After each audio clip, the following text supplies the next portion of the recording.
You're listening to District of Dreams, a Changeling the Dreaming actual play by Hallowed Haven Studios.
Previously on District of Dreams, with Crook finally awoken from his trapped slumber, the motley sit down and go over what it is we are here for. Obviously, we came for the Lady Clara, but in our turmoil we have lost our way, and with the dreaming being unpredictable, we cannot operate the same way as we do outside. Regardless, we continue forward to the lake from our vision, and once we reach it, we meet another, more specifically, a lady of the lake. She offers her assistance, and she informs us of tasks that we must undertake before we can continue our search. And as we follow her into the depths of the lake, she warns us that we must conquer our fears and remember we are a motley. For Elodie, a lifeline is made of many fibers as she struggles against the shadows of the waves. But soon, through our own challenges, we bring her back to us. Strength alone is a cage without the key of trust for Crook. We proclaim that he is trusted, even if he is the bad man to be feared, and our red cap changes courts. In mine, memory lives in all, as my motley share stories of me, and I remember as long as someone is alive to remember the history, it can always be passed down. For Georgina, one must not be defined by what they have or have not, as our coat is taken, and we force her to remember it is not the coat that makes her who she is, and she has the coat because of who she is. And with that realized, the coat is returned. And then our dear Rowan, when every voice cries for attention, it is the silence that reveals the truth. He believes only his work can help us through our chrysalis, and yet he is reminded it is he himself who does the work, and his stories are simply a tool. And when we find ourselves, we are brought to the middle of the trees seen before.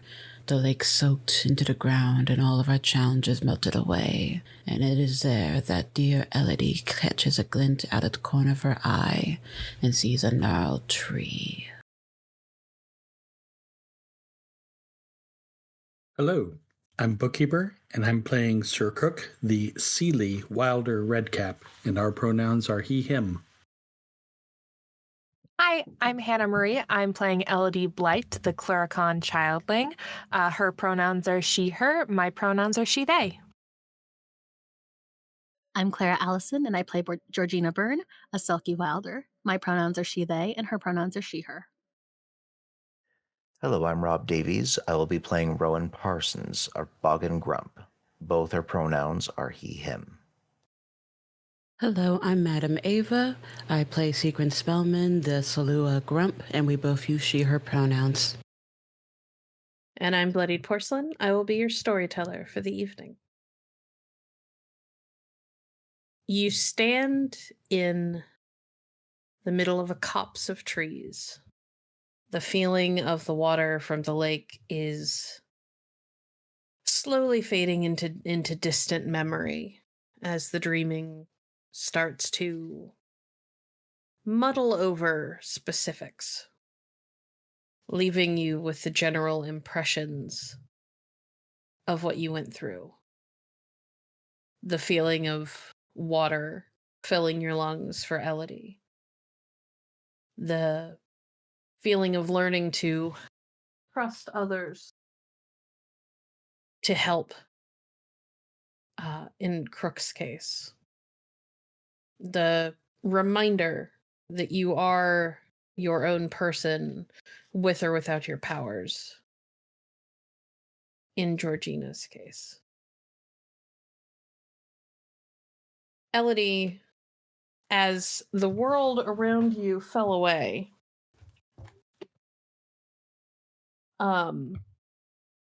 you caught a glimmer of something out of the corner of your eye, nestled at the base of a tree.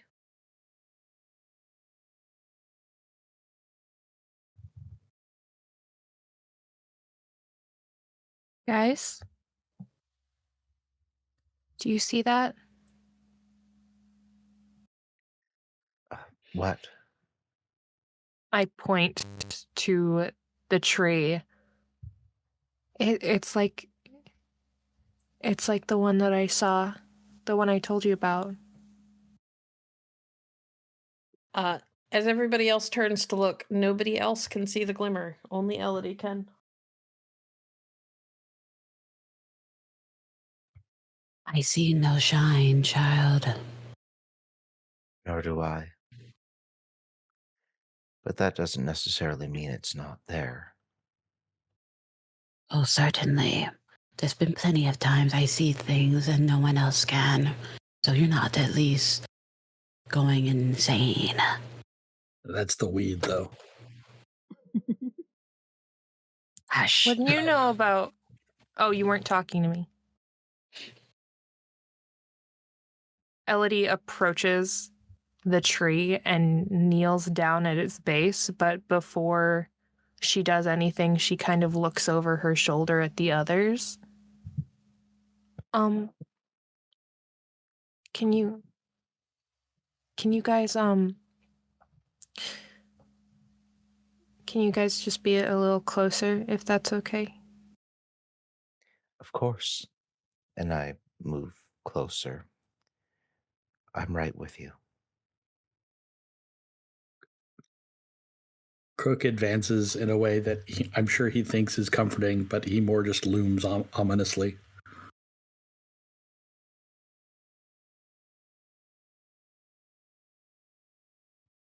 With my dad's by my side, I'm going to reach into the tree. I'm watching from a distance. Your hands reach out and brush away fallen leaves. It's strange because with them having fallen from, you assume, the trees around them, they should be in orange and brown and the color that leaves take as they begin to rot. But these are all bright spring and summer green. Fully vibrant, as if they're still alive despite not being connected to anything. But you brush them aside, and you find that you are looking down at the glimmer of a pair of gauntlets. They are gleaming metal. They look like they could be made out of silver. They're so bright and perfect. And as soon as your fingers touch them, there is a sense of familiarity that kind of washes over you. Elodie, I would like you to fill in one more dot on your sheet for your remembrance background. Will do.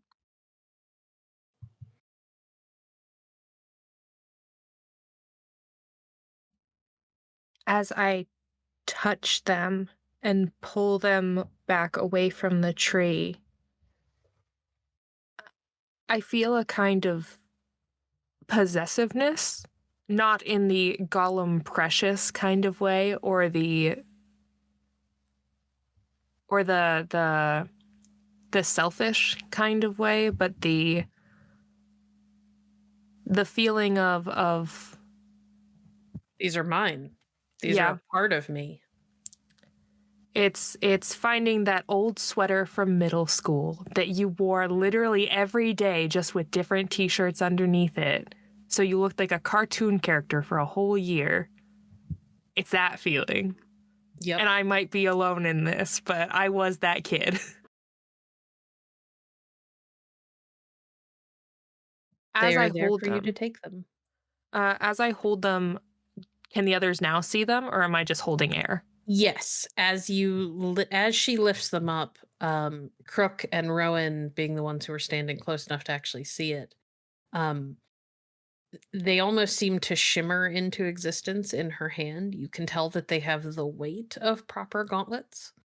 And as she holds them, it looks like they're meant for bigger hands, bigger arms.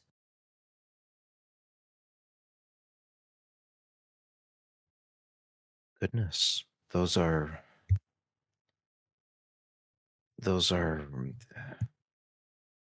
mighty gauntlets indeed. They're mine. Have you always known this? Yes, and no. I didn't know before, but I knew as soon as I saw them. You know? It's not like something that was missing, but like as soon as I saw them, they were meant to be there? I don't know if that makes any sense. It does to me. It is likely that these gauntlets were important to at least one of your past lives, perhaps more than one. But They why- are a part of you. Why would the dreaming show me this when they showed me this when I asked for Kira? These aren't Kira.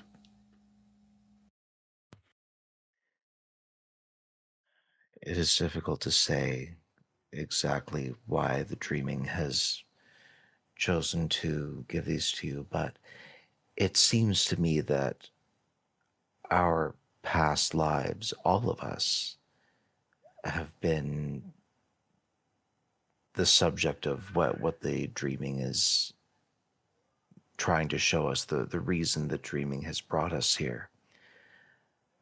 I don't know yet to what end exactly, but I would accept the gift if I were you, Elodie. Gonna have to stuff them with newspaper.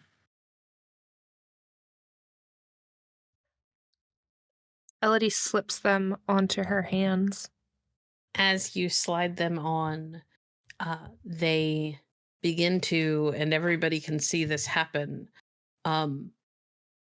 grow smaller until they fit you like they were made for you. Because they were. Ah, you see, they fit like a glove. That was a bad joke, but thank you. If I am to be one of your dads, then I feel entitled to tell dad jokes every once in a while, my dear. Oh, I would expect nothing less. And he gives you a little smile as he says that. Elodie stands with her gauntlets resting at her side and looks at the assembled people who have been not only her mentors and advisors, but her family.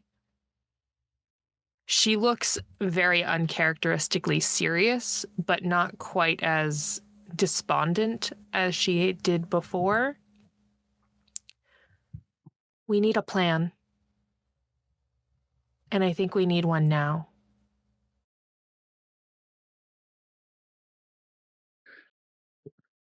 We needed a plan several stops ago, but yeah. Look, Georgie. when the orbs say go this way and there's a time limit, I have to go that way within the time limit. Understandable, of course, understandable. But yes, we do need a plan.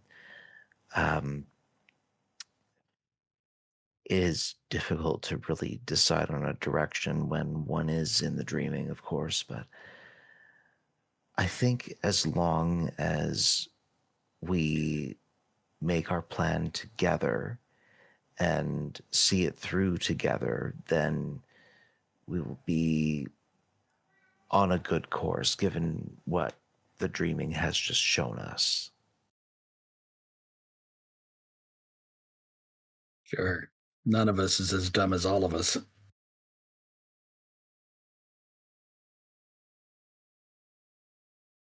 All right.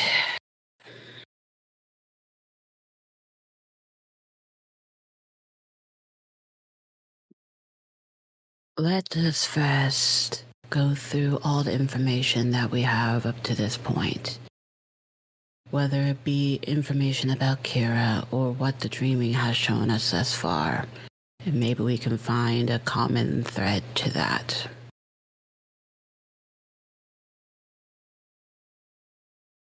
The dreaming...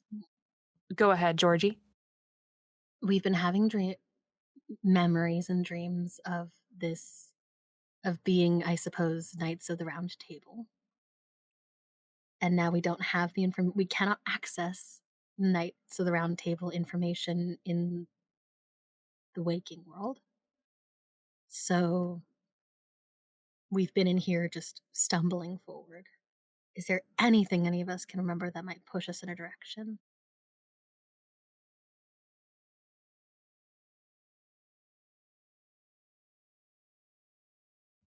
Rowan closes his eyes to think. Sorry, go ahead. No, you're fine. It's just with the gauntlets kind of jogging my memory, or at least hinting at something before. Can I dip into my remembrance and see if anything shakes loose from the tree?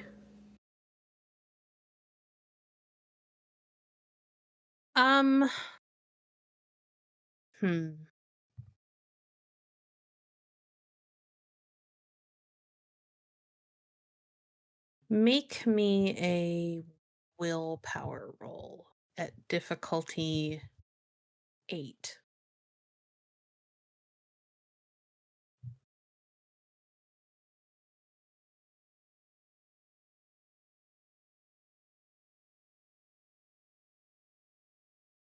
I 2 believe successes. that's 2. Not bad.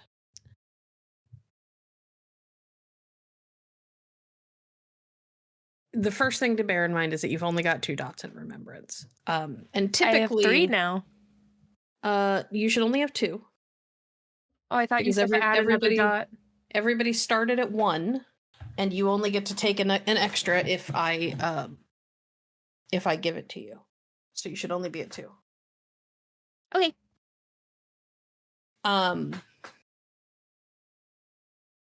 typically remembrance is one of those things that augments a die pool.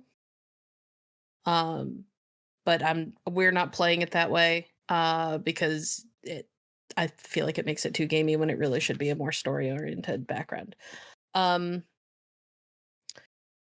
The things that you remember from pushing yourself to dive back into what you have seen in the memories that you've had, and the feeling of the gauntlets that currently wrap around your fists.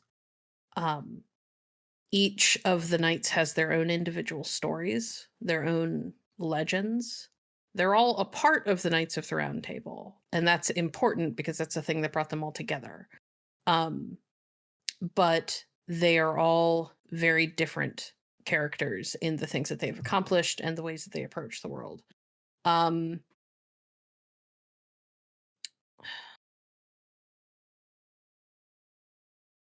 What you get from diving back into what you can remember and trying to push your memory to dredge up more about what you can remember from your past lives.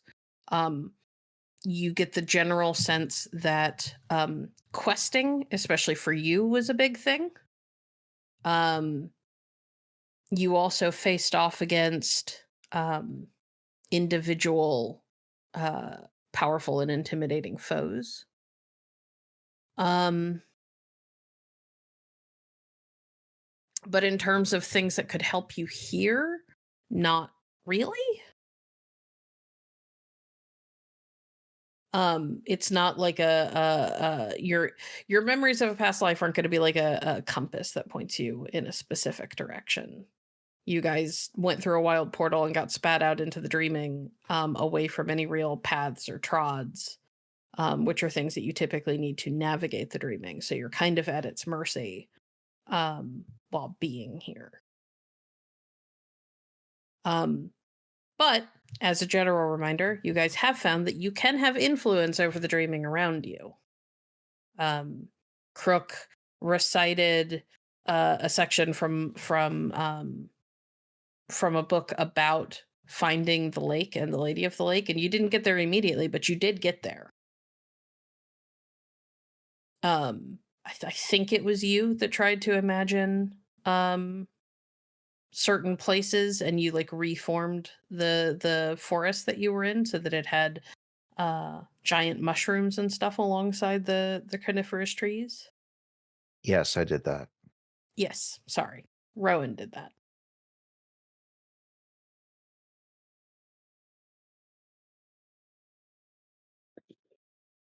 There was something that was said. Oh, what was it? Something to the effect of the story doesn't begin if the heroes ignore the call to action. Is there perhaps something there?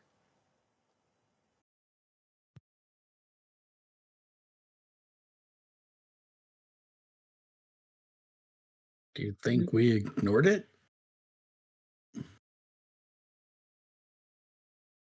I didn't really consider us ignoring it. If anything, we met the call to action rather recklessly.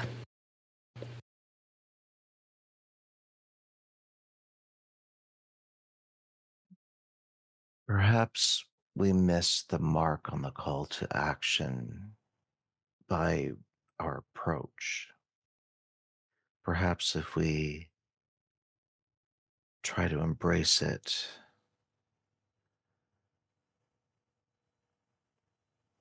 rather than... 'cause we did come in for Kira, but perhaps that's not really our purpose for being here. Much as I want to find Lady Kira and rescue her. I don't know. Well, it's as mentioned before, we've had visions about the Knights of the Round Table, We have seen wars waged of kingdoms long past. We even came across the Lady of the Lake.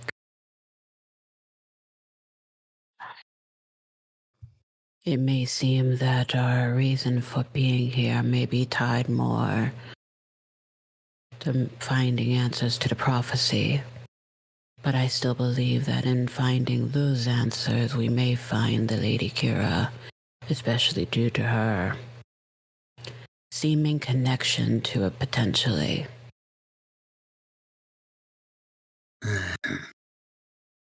There's a story in Tennyson that splits the difference. Oh, Gareth and Lynette. Gareth wanted to be a knight. Wanted to be a knight of the round table so bad, but he wanted to earn it. So he went to Arthur's court, pretended that he worked in the kitchens. Right up until the Lady Lynette showed up, said, "My lands have been seized, and my sister is being held hostage. Come save me." Gareth said, "I'll do it," and Lynette got all up in arms, like, I'm not taking the kitchen servant as my champion," and it was a whole thing. But I had to fight the night of the morning star, the night of the moon, night of noon, the night of night, to get in and rescue her from where they were being held. So are we the kitchen boys? We could be.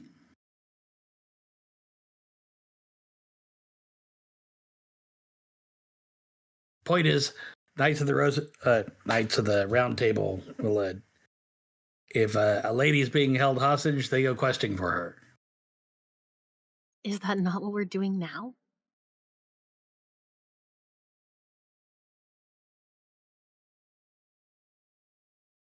I think there's a difference. I think there's a difference between looking and questing, maybe. What did they do along their quest? What was the rising action before the great battle? Argue mostly. We've got Oh, that. We've yeah, been did doing that. Well, then maybe we're making progress. Please, no yelling. Ugh. I need to get you some Beats headphones. I have some. They're just back at home. Not to be the downer in all of this, but how long do we intend to stay in the dreaming? Not that just in the food and water sort of way.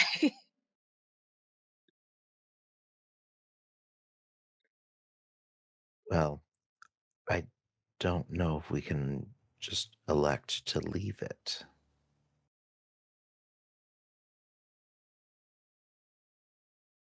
Sigrun, Yes. will you please make me a perception and alertness roll? I will certainly try. Your specialty does not apply. Okay. You said perception and Alertness. alert. Does my nightmare point also be apply here? Yeah. Okay. So 4, 6. Actually, no, it doesn't. I'm sorry. Okay. 5. All right. Maybe it is the fact that you are desperately trying to block out as much of the arguing and talking and chatter as possible because they're getting loud. Maybe it is just your supernaturally honed senses or your comfort in being in places of darkness, but you realize before anybody else does that the copse of trees that you all are standing in is getting darker, like sun is setting. and it's happening quickly. Yeah. Sure. The shadows. They're encroaching quickly. Well, it I was look shadows around. that took Kira. Look around It's me more. nervously. It's more so just, I can't tell if it is the shadows that took Kira, but it is getting darker.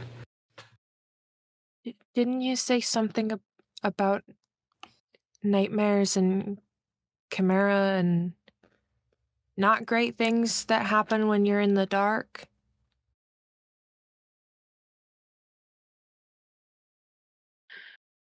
A lot of times.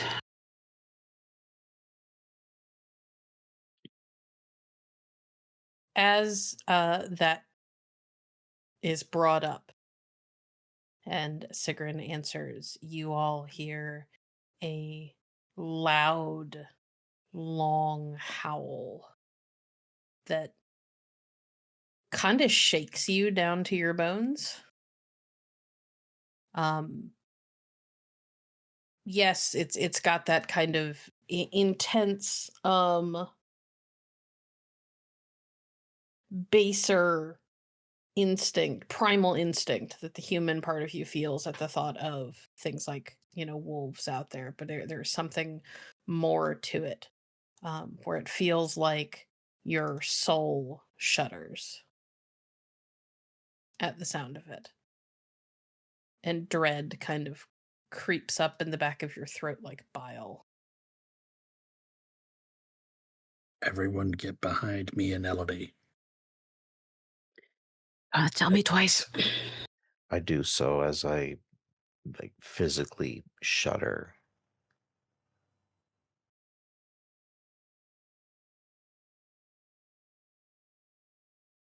Goes without saying, yeah. Elodie kind of hefts her gauntlets like she does when she's about to shadow box. Okay. Hey, run. Huh? Yea, though we walk through the valley of the shadow of death, we will fear no evil, for we're the biggest, baddest motherfuckers in this valley. Fuck yeah.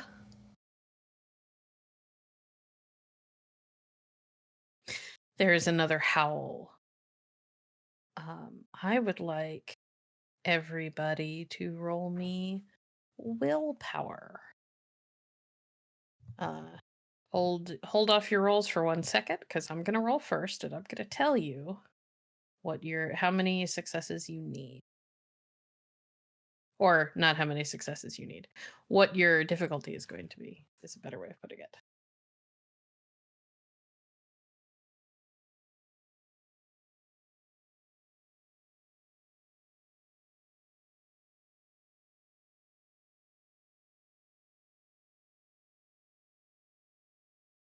Okay.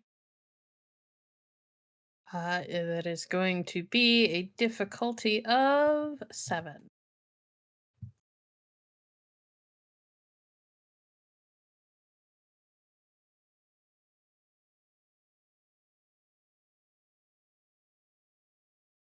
The dice resume their hatred.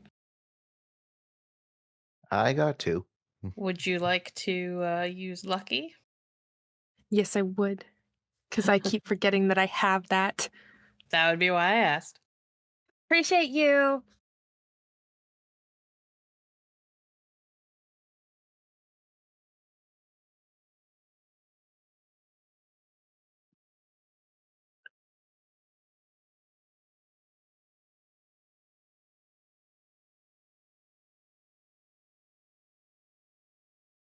You making your reroll? Yeah, sorry.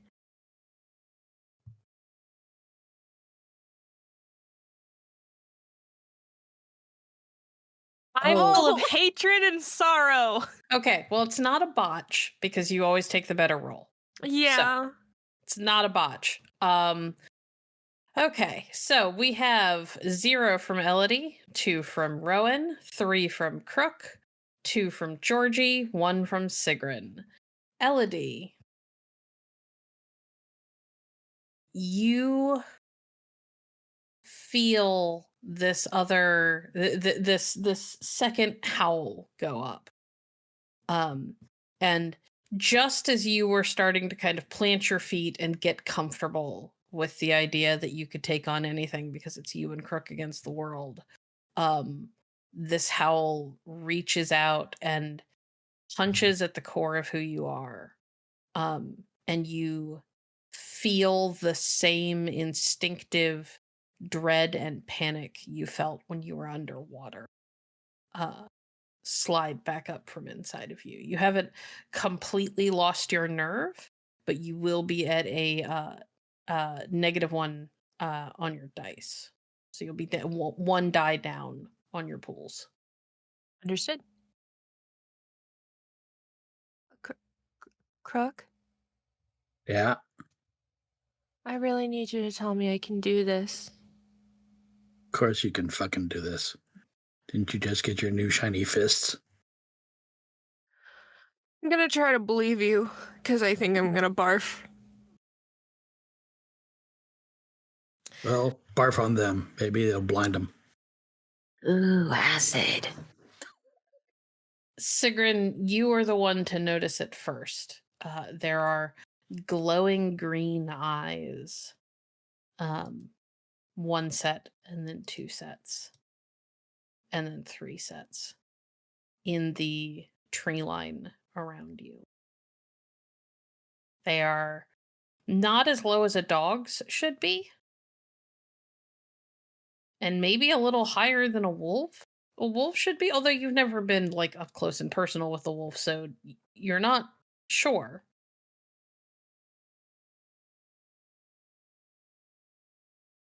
And you can hear the low kind of rumbling growl of these 3 beasts, which seem to be creeping towards you. She points them out.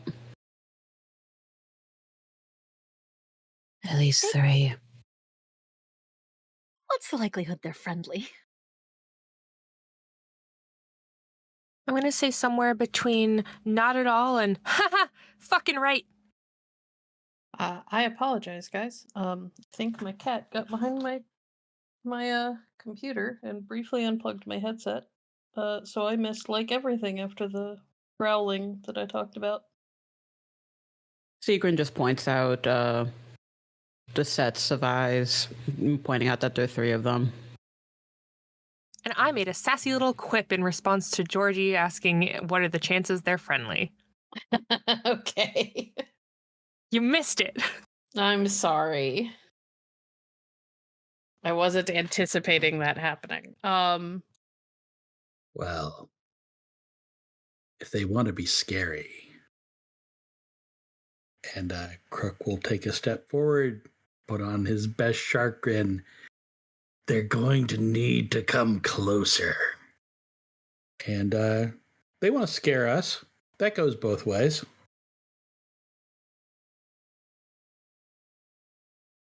Red caps are scary.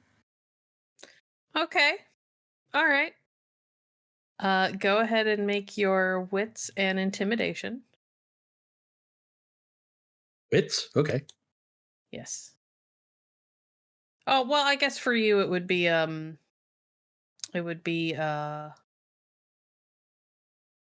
charisma. I apologize. That's fine. The stat block I'm working from does not have the social stuff, so I had to roll the wits. So that's what I was thinking about. I am going to spend a willpower here, so that my missing die from injury will just be a success. I keep forgetting you're hurt.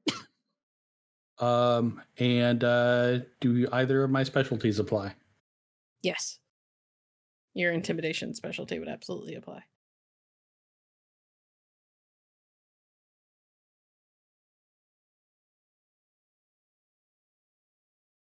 What's the difficulty? Standard. So for me, it will be 4.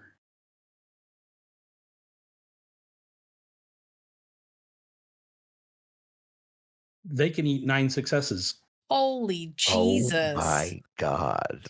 That's my dad. Okay. So, a couple of things happen at once. The first thing that happens is that they don't seem immediately cowed or terrified as they step out of the trees. They are still growling, but Crook, given that you have kind of zeroed in on them, you immediately notice that while they are still growling and they are still there, they're not in like pounce position anymore.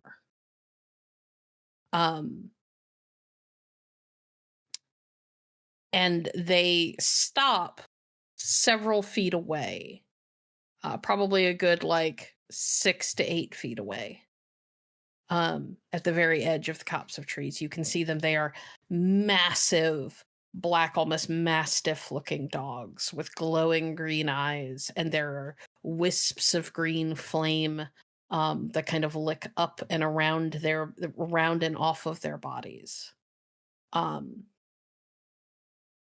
And rather than advancing on you, it's more that they stand in place for a moment and then kind of two go to one side and the other goes to the other side, like they create space for you to move forward. But they do not attack you. Sometimes things in the dark bite back. We'll be going. If anybody would like to, they can make me intelligence and Greymare rolls to see if you know what it is that you're looking at. Yes. I would yes. love to do that. Yes.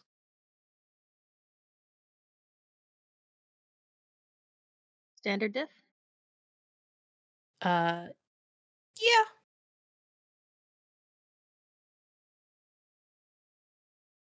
Actually, no.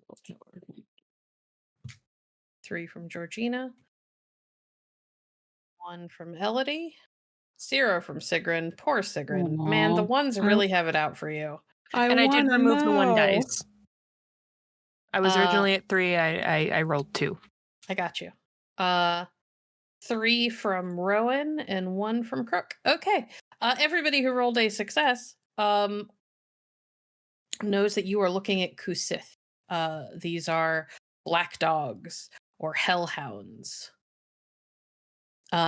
They are considered the harbingers of fate and hounds of the wild hunt. Anyone who rolled a 3 knows that they vanish when the sun comes up. They vanish like smoke. And that they are extremely territorial. They guard either their dens or whatever it is that they have been set to guard. Like they are guarding like a king, the home of a king. These are guardians.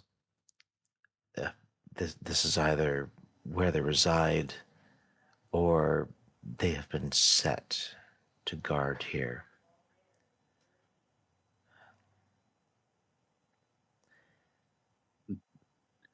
GM, just so I understand what you said, they moved as if to let us pass, correct? Yes. Okay. Well, let's not stand on ceremony. Huff it. I nod in agreement and move as soon as Crook and Elodie do, if they do. Keep me between them and you. Go on. Are we moving into like the darkness? You're moving towards the tree line between them. It Okay. is going to be dark on the other side because there's, trees, but you don't know what's there. As we go, Elodie will summon her flicker flies, using her summer her summer. No, it's not realm. Art. Art. That's what I meant. Thank you very much. Centering it on herself just to cast a little bit of light and some calming air to herself. If I could roll for that. Sure, go ahead. To summon. It's yes. I'm remembering. I know how to play this game.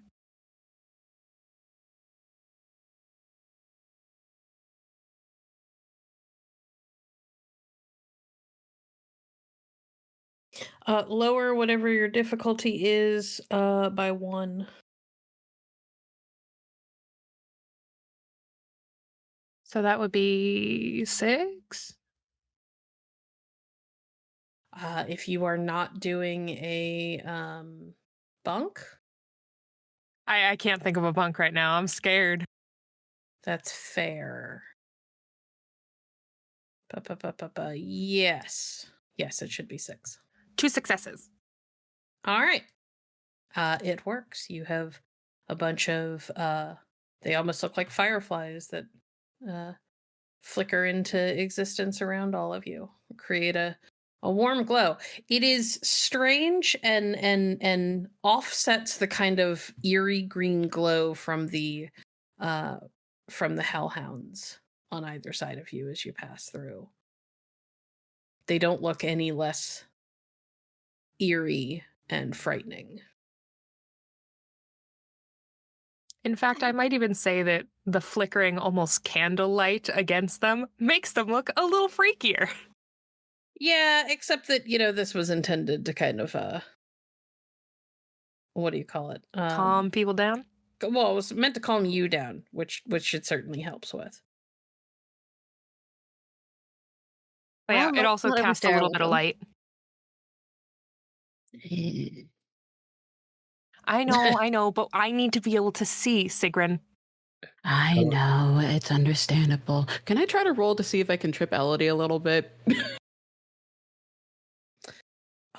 Sure. Let's go with The vengeance failed last week, so I'm gonna try again. It's gonna fail this time. Do you know how high my dexterity is?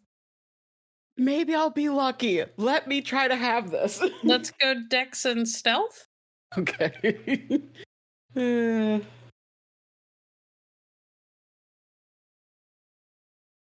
Elodie to notice, it would be perception and alertness.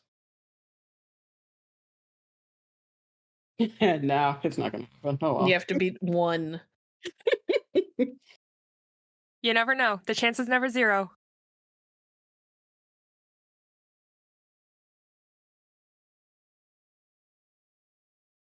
Damn. Nah. You notice and hop over her foot. Sigrun, Mm. I will say this as delicately as I can. What the actual fuck? Elodie, you're up front. I'm covering the back. If something appears in front of us, give a holler. Okay. I think Sigrun's trying to kill me. No, Sigrun. no, Sigrun, I will shout the whole rest of the way there. no, please. Can you prank me when we're not, in danger? You all are so busy going back and forth that Elodie, you don't even notice that you are passing through. As you press through the trees, you don't even notice that you walk through what looks like a portal of swirling black and purple air almost. It looks somehow both liquid and gaseous at the same time, until you're in it, until your foot is already through and the rest of you is following. Oh, I think I found something. Elodie disappears through. Oh, go on. After her. Go. Go through. I don't need to be told twice. I head on through. Might as well. All right, the rest of you follow through, and you find yourselves in the inside of what looks like a mausoleum almost. It is tall walls of black marble on all sides, and it looks like there are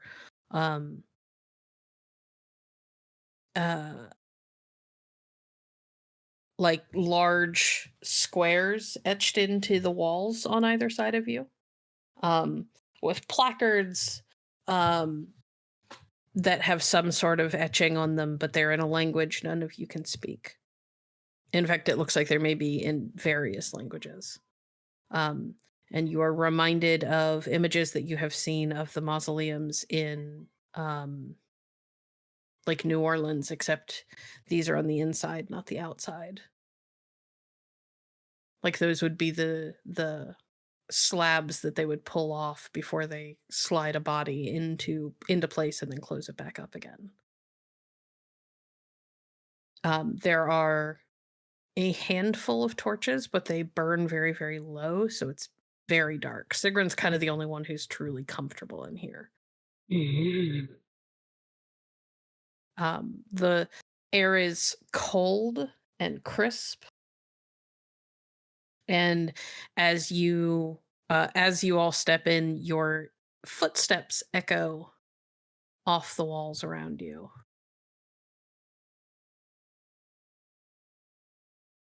Very quietly to the group, I say, shall I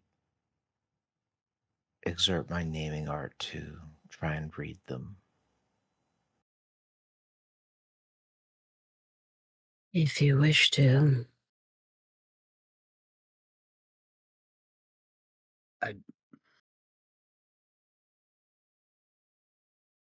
You're going to say, Crook? Are we in a hurry or not? The danger seems to be behind us. It'd be nice to know where we are and what we're doing. Sigrun. Me. Roll me another perception alertness. Standard difficulty.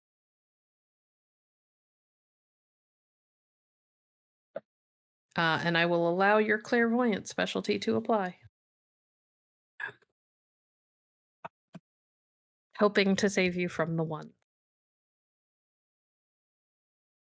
Yeah, hopefully. We'll see.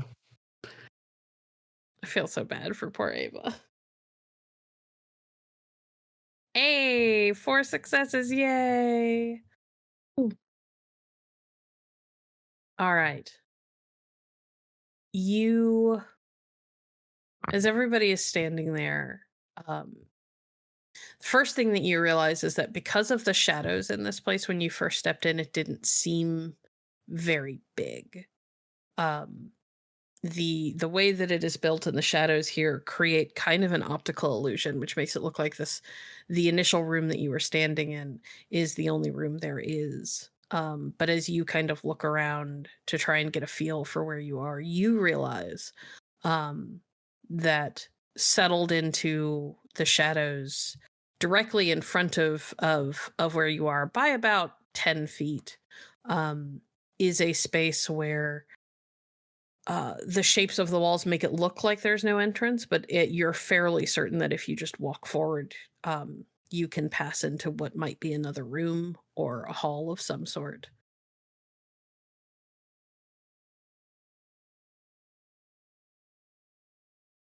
And the part of you that is in tune with things that are to come and things that have been feels pulled in that direction.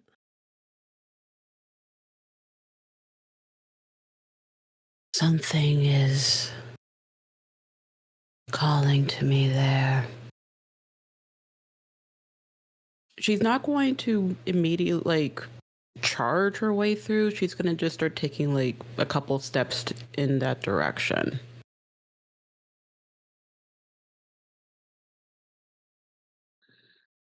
Okay. But she at least wants to warn her motley so she doesn't just wander off on her own. Because we just did our challenges. Well, they can all see you doing it because you were at the front of the pack just behind Elodie, so. Mm-hmm. Okay. Maybe read later. Agreed. And I follow Sigrun. Is anybody else following? Yep. Of course I'm following. I got a protector. Okay. I have noodle arms. I'm going That's to my assume that mom. Georgie will follow when she sees that everybody else is doing so. Yep. Sigrun and Elodie fall into step beside each other, and for once, Sigrun doesn't seem quite as intent on trying to trip or take some sort of small amount of revenge on Elodie. And Elodie, you realize as you get closer what you are or where she's going, and there's kind of a moment where you're like, how did I miss that? And you pass through this small opening and into another room beyond, where you see on a raised pedestal, laying as if asleep, Kira. I found her. Elodie's first instinct is to run across the room, but she stops herself. Good. For at least a moment, because I do in fact have a flaw. A flaw that is known as impatient. Yep. So I'm just gonna make a little willpower roll. Yep.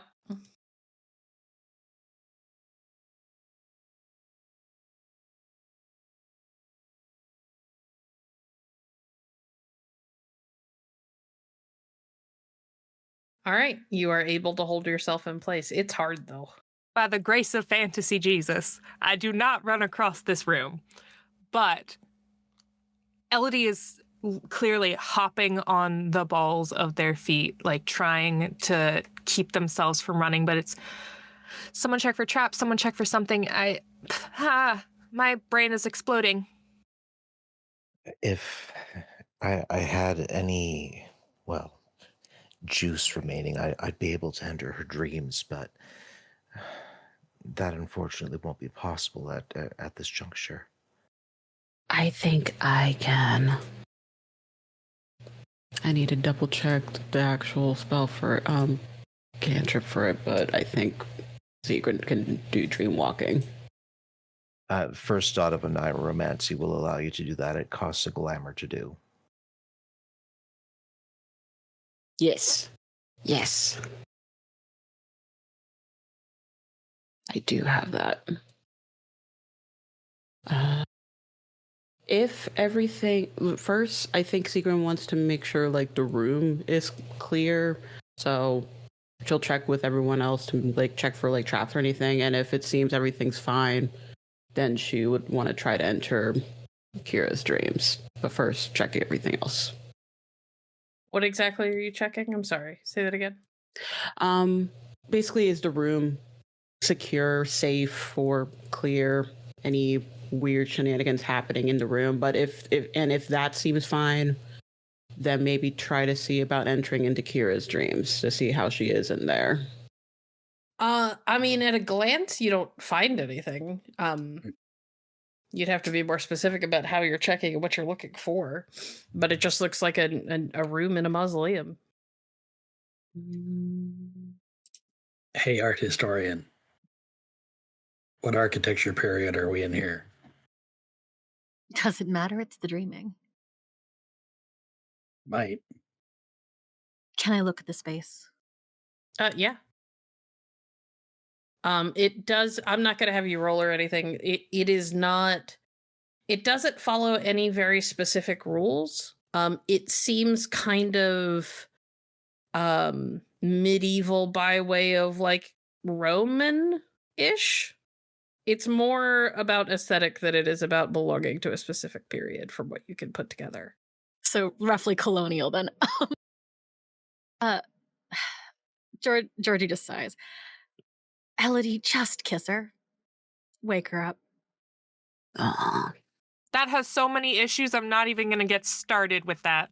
If you don't, I will. That's weird. That's even weirder. It is. Go do it. Is this like Hold Indiana on. Jones, or are axes gonna swing from the ceiling or something? Is there anything in my pockets? I mean, maybe some, like, I don't know, a bus pass that doesn't have any money on it or something. Rad. I'm gonna How dare you read us like that? crumple. I'm gonna take my Metro card and just toss it into the room.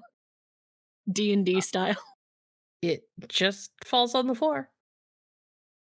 Elodie, if you do not wake up Kira, I'm going to march over there and use spring on her myself. Okay.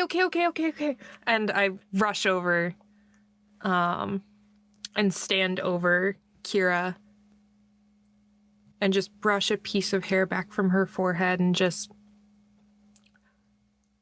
I'm not gonna kiss you because that's weird and gross and kind of pervy.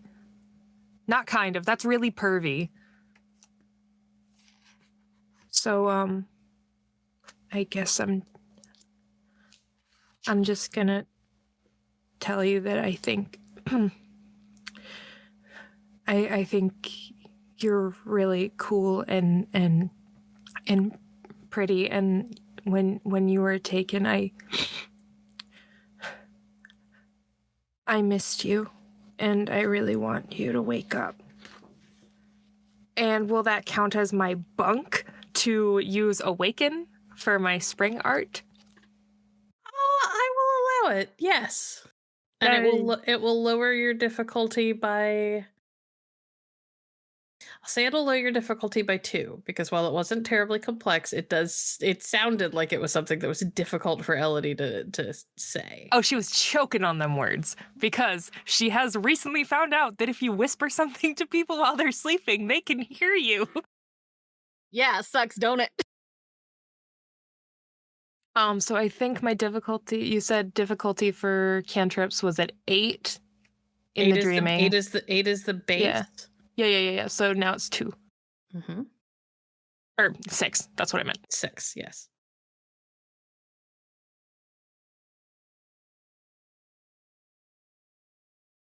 And I think I have to spend a glamour for it to affect. I think... No, I have the noble thing. Yay me!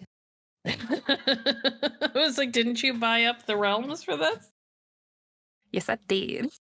Because a member of your motley is prepared. also considered a noble, and it makes everything harder. I want to mess with him.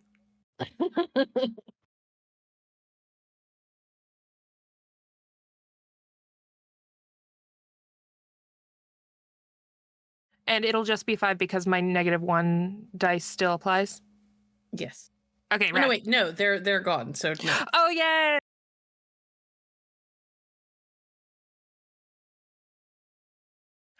I think I'm cursed by the devil, but like in a good way, because that's so many 6s. That is a lot of 6s, but you know what? Those 6s are considered successes. So a success. 4 successes. You use tell us what it looks like when you use Awaken. So at first, you wouldn't think it was magic. But growing up on like older fairy tales, Elodie has always had a love for subtle magics. Things that seem like the natural world is moving in a way that it should, but slightly tilting towards your advantage. She has always been extremely lucky. She has always been extremely quick. And her kind of magic is the magic you do not see with the naked eye. But as she brushes the hair away from Kira's forehead, and makes her very awkward and pretty much confession because it's almost certain that Kira has already seen her acting like a complete doof. It is something about the sincerity in her voice, the shine in her eyes, and the very earnest, embarrassed flush across her face and up to the tips of her pointed ears that almost makes it seem like morning light is slanting from behind her head and falling onto Kira so it slants across her eyes. Like when you don't close the curtains all the way and you get woken up by a sunbeam on a Sunday morning.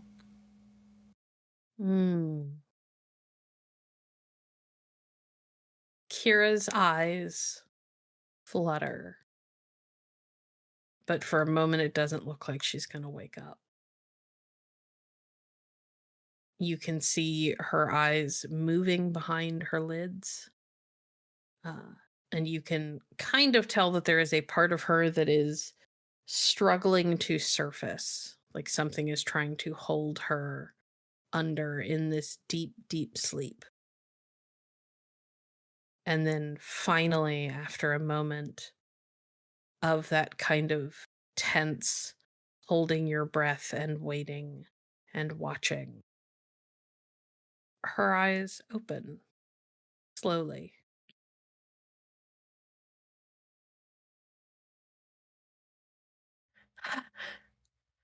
I didn't know if that would work. Where am I? We're in the dreaming, Kira. Where specifically, not sure. Oh. Are you okay? I think so. She kind of sits up slowly, and you could see her like patting at like her stomach and her shoulders and her hips just to make sure that she's not bleeding somewhere. Yeah, I remember shadows and then screaming. I think it was mine. And Yeah, then they nothing. took you. They who? We don't know. They were shadows. But we came after you. We came after you immediately, and your dad did too. I don't know where. What? Let's try to get her situated before we explain what's happening. She seems to have been through a lot. And this is Sigrun basically like, we're not going, it's not like, the tone is we're going to tell her about her dad, let her wake up a little bit more first before we drop, hey, he's missing too, but we've been trying to find you and not him type of energy.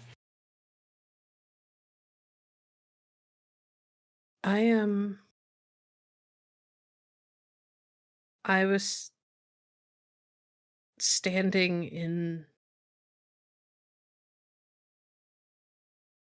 a room, I think. And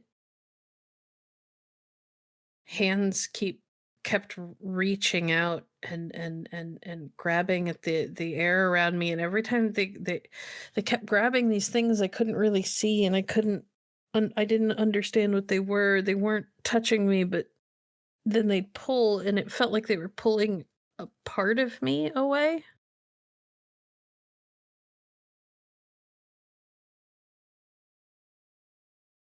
And I know that they took things, but I don't know what they were. I don't remember. It's okay, Kira. You're okay. We're here, and we're gonna make sure that you're safe, and we're gonna get you out of here. And okay. And Let's figure out where we are, and let's figure out how to get out of here. Rowan, now we should do some reading. Right. And I head out to the mausoleums again. I'm sorry. Did you said that this isn't a huge space, right? No, it's not huge. It's maybe 10 by 10. Okay. And would you call The it center space that you're in. You imagine like the overall building is probably bigger, but Yeah. Okay. So would I be able to use the first dot of the scene realm, which allows me to use, cover a small enclosed space? yeah, Okay. yeah. Perfect. Okay, so I am going to enact. Name of the power is Between the Lines. And this allows me to understand any language or learn intended meaning. I've got 2 dots in prop, which I'll put towards this, and then my 1 dot in scene, which will unfortunately bring the default difficulty up to 9. For my bunk, how close together are the mausoleums? I mean, they're all like side by side, so a couple of feet at most between the different plaques. Okay. So I'm going to start hopping on 1 foot around, let's say, 2 of the mausoleums in a counterclockwise fashion. And I am going to say a silly limerick about reading what was on here and possibly finding out that whoever wrote it has a sense of humor. I am then going to try and climb up onto the roof of one of them and then start hopping on 1 foot between the mausoleum roofs and saying this limerick one more time. To be clear, you're inside. Oh, I'm inside the mausoleum. When I said it's like looking at the mausoleums in New Orleans, I'm just saying like the front of them where they've got the big block of marble that they have to pull down in order to slide the bodies in. But this is all, you guys are inside a space and the walls just look like that. Okay, so like a mausoleum, would they have, say, benches for mourners? No. Okay. You could absolutely do the round twice, though. Okay. Yeah. For the same effect. Yeah. Yeah, for sure. And then I will say it a 3rd time. I will get down on the ground and I will start sort of doing the walking in a circle thing, like the whoop, whoop, whoop, whoop, whoop, whoop thing. Okay. And say the limerick while I am doing that. All right. I will say that will drop you to that'll drop your difficulty to 6. I can never unsee this. From 9? Yeah. Brilliant. Okay. So I will make that roll.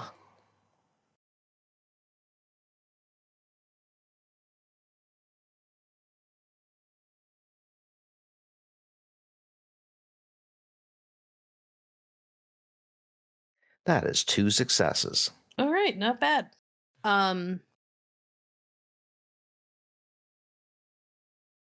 You begin to cast your gaze over these different plaques. The first thing you notice is that none of the plaques has just one name on it. What actually ends up happening is as soon as you read one name, it changes to another. And then another, and then another, and then another. I'd like to read these names aloud if I can as I see them. It's very hard to keep up with. They seem to shift almost as soon as your mind makes sense of one. Gotcha. So you can say a name out loud, like a very antiquated version of Michael, for example, and then next it'll say something like James, and then Isla, and it goes through it, but it goes through it really, really quickly. And it's just names, no dates. Correct.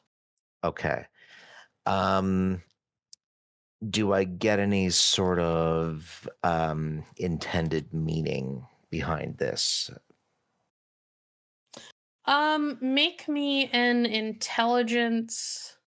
I guess a Greymare roll.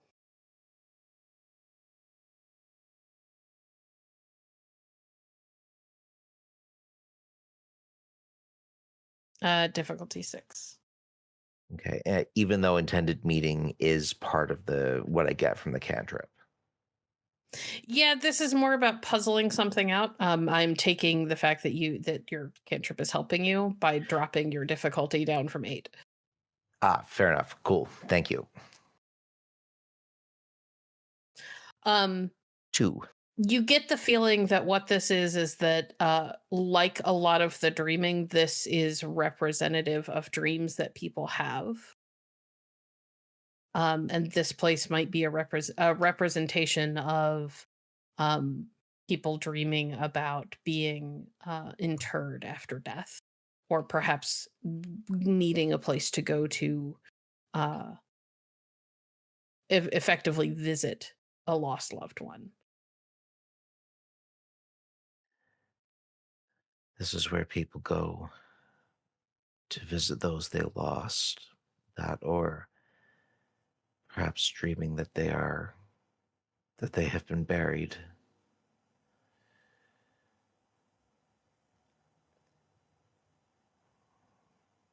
It is representative rather than a specific dream. Okay, cool. We should go. Indeed. Go where? Kira asks. Step 1, out of here. Looking back at the so we went from one end to the other where the beer, where the Kira beer was. Looking back the other way, is there a door? There is the vaguely swirling like space in the air that you stepped out of, but there's no door.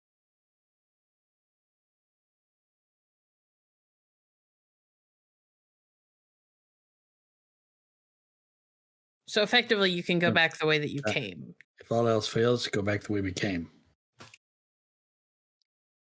Very well.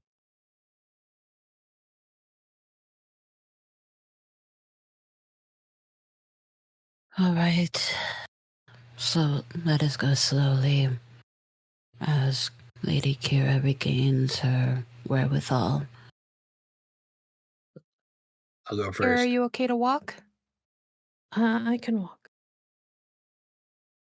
I'll go first, just in case the doggies are still waiting for us.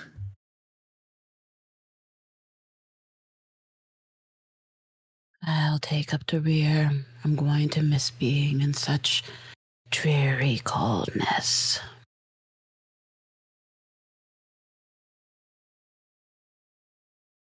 Despite being told that she is fine, Elodie is going to try to help Kira. Have a hand on her elbow, make sure she's steady. She's definitely fretting at this point. She seems steady on her feet. She mostly seems a little confused and distracted, like she's trying to make sense of everything. She's got that look of somebody who is awake but not fully sure what happened while they were asleep. If that makes sense. Yeah. But as everybody starts to move towards the portal, you do feel her hand. Are you wearing your gauntlets? Yes. You feel her hand like reach out and slide into the crook of your elbow.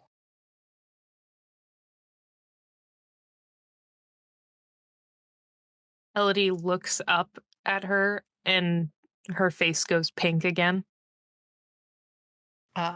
She does not currently see that you are looking at her. She is looking ahead and looking worried, but you can feel her hand is kind of like tight on your arm. Like she's holding on to you. If out of no other reason than the fact that you being there is a comfort. Are you okay? Yeah, I just I wish I knew where we are and what's gonna happen. But I know two things for sure. One, we can't be lost if we know where each other are. And I know exactly what's going to happen. We're going to head back to the coffee shop, and you're going to study for your algebra test, and I'm going to try to help, and I'm going to make a mess of it, and then we'll continue on that way. so there's a path outside? You know I how never to get out said of here? that. What'd you say, Georgie? We can make one. It's risky, but it's what we can do. What do you mean make one? Paths don't you can't that's not how those work. Georgie will pull the chalk pen that she took from the coffee shop before they left out again.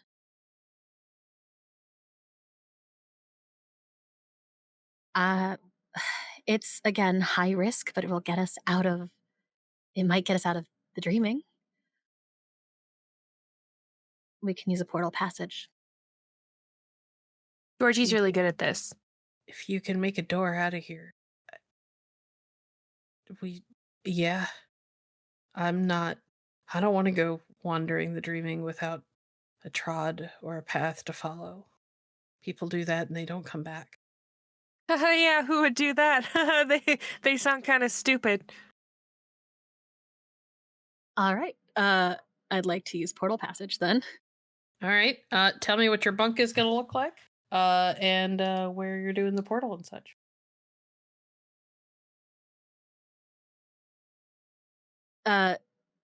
Georgie looks for a blank wall, and when she cannot find one, settles on the ground. Oh no! Yeah, no, we're gonna do that. Rock pen starts drawing a rough door on the ground.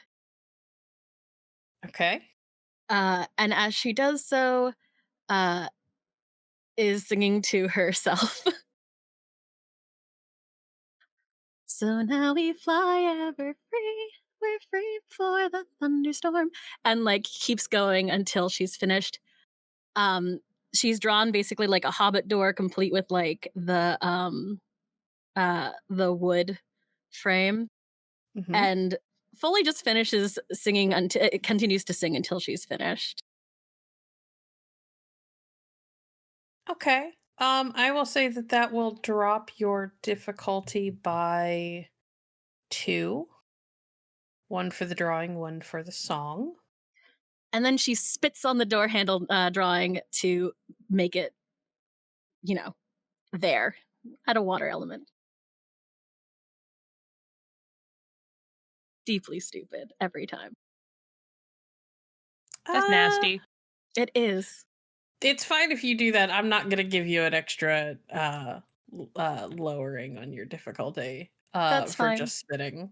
No, that's fine. I don't have any other, we don't have water or food in here, or else I just pour it over the thing. Okay. Lowered it by 2? Yes. Fudge. Do I have... Okay. Is this... Do I have to upcast because of Crook and Kira? No, I don't believe so, because this is a prop and scene thing. This is not something for Fae specifically. All right, then. At least that's how I'm gonna roll it. That would be silly. I'll take it. You do have to spend your glamour, however. That's fine.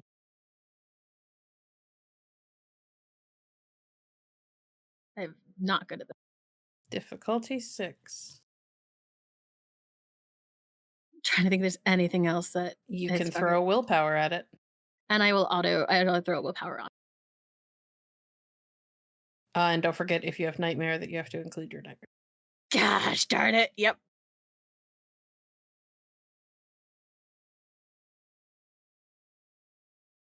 This is a wild looking roll. 2 successes. Okay, that's fine. That works out.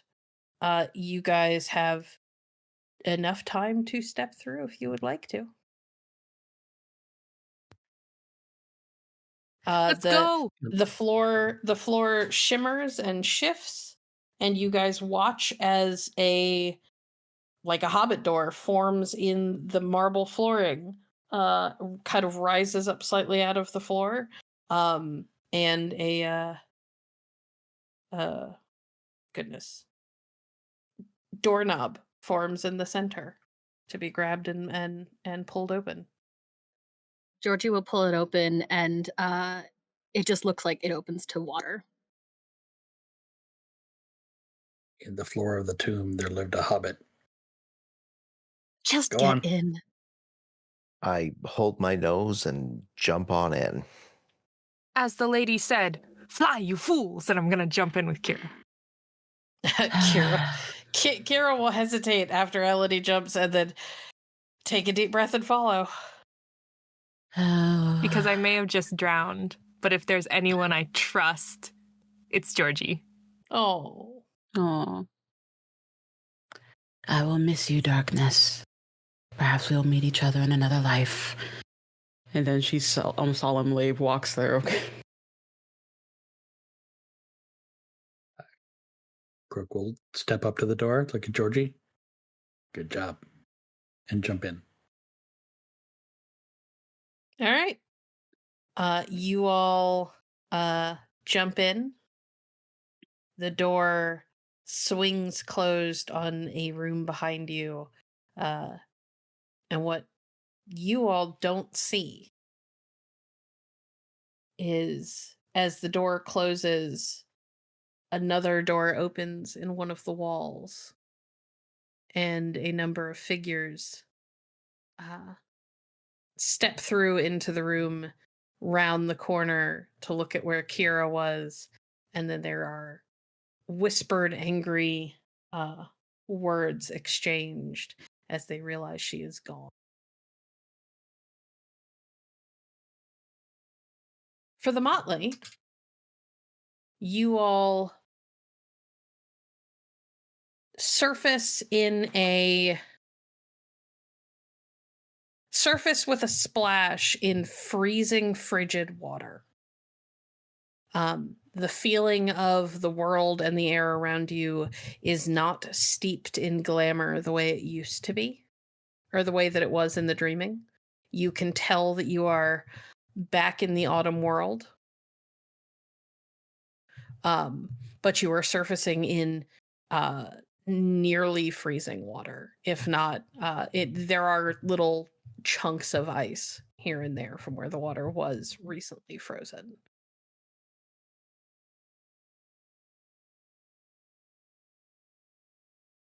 You can see that you are not far from the edge of the water. You basically come up at a point where you can stand in it. But there is a lot of splashing and spluttering at first as you're trying to kind of reorient yourself, as the world felt a little bit like you were tumbling through it for a moment.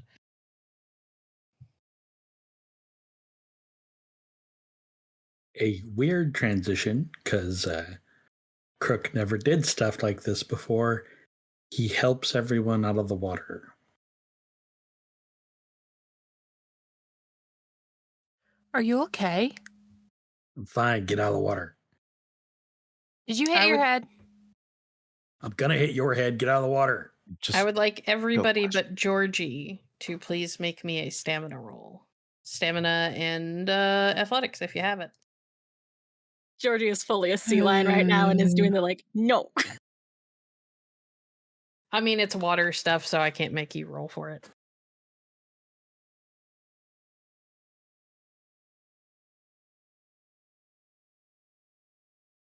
What the hell? I got 1 success. All right. Yeah, I figured I would fail. Me too. But like 1 success out of 6 dice? Rude. All right. Kira, Sigrun, and Rowan are all teeth chattering, full body shudders and shivers as they begin to try to climb out of the water with Crook's help. Crook, you are cold and deeply uncomfortable, and if you don't get out of these clothes, you may end up with hypothermia. But for right now, you're fine. And Right. Elodie, your teeth are chattering pretty hard, but you're holding it together because you don't want to be embarrassed in front of Kira. Can we tell where we are? Yes, you guys are in DC. You are climbing out of the river, which is a deeply unpleasant experience. Hold on one moment. Try to find the exact space because I've blanked on the name.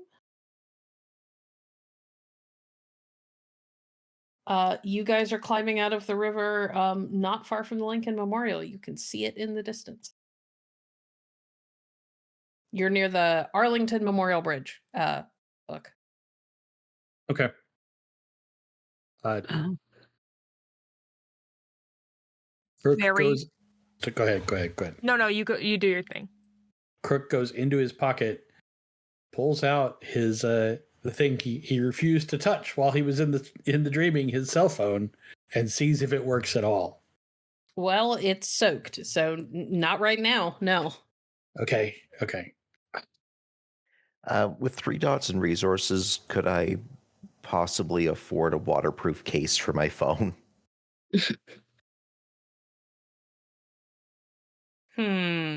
Actually, I will let both of you roll for this because you both have decent resources. Just roll me a single die. Call even or odd before you roll. Even for me. Okay. I'll go odd. We're covering our bases. Somebody's gonna have it. I do not. Nope. Oh No. no! Neither Neither, was- one of you thought to have a waterproof case. Well, Right. darn. I will say that while this is going on, since I realized that we're in a pretty decently touristy kind of area, ? I haven't been to DC in like 5 years. Kinda. You're in an area that would be touristy. It's nighttime. So there aren't a lot of people. 2, you aren't like right up on the memorial. It's like in the distance. Are there any of those roving carts that sell the exact same DC sweatshirt that marks you as a tourist the moment you put it on? Not where you are right now, but you imagine if you get closer into where the memorial and stuff are, there probably are. Elodie is going to look at They'll probably be closed at this hour. Elodie is going to look at the shaking and shuddering people, realize that none of our phones probably work, realize that everything's probably going to be closed, and just, we should probably get moving. Maybe we can hail a cab or something. Yeah. Sure. We get close to the memorial. There should be a cab. Come on. Everybody huddle up. Teeth chattering. Georgie will haul herself out of the water and take her coat off again. I have a follow-up question. Am I dry? Are my people clothes dry after being a seal? Yours are, yes. Oh, my phone works. Rude. I just shrugs. I'll- I will pay Co- for a ride share if you call one. Yes. Get Can an I Uber call a XL. Lyft? have them meet us at the memorial. Let's keep walking. Walking. Be sure it's a minivan. You need me to carry you, Sigrun? No, you don't. Is it still bright out or is it like. No, it's nighttime. Oh, thank God. No, it's fine. As we start, I'm gonna call the car and then start hoofing it to the memorial. And as we go, open my coat, kind of, and look at Sigrun like, I'm still wearing it. But you can get under here with me. Yeah, she'll shrug and like, yeah, thank you. And she huddles with Georgie. Clearly, for the purpose of warmth, Elodie does put her arm around Kira's shoulder, but only for warmth. Sigrun's watching intently. Of course, only for warmth. Why would anyone expect it would be anything else? That would be Don't crazy. you dare, Ava! Not now. Georgie will lean to Sigrun and be like, "We'll talk about it later." Sigrun's not going to try to do a vengeance prank only because Kira's there and Kira's been through a lot. She's All my right. shield. Elodie is using her crush as a human shield. Fantastic. A face shield. She shield.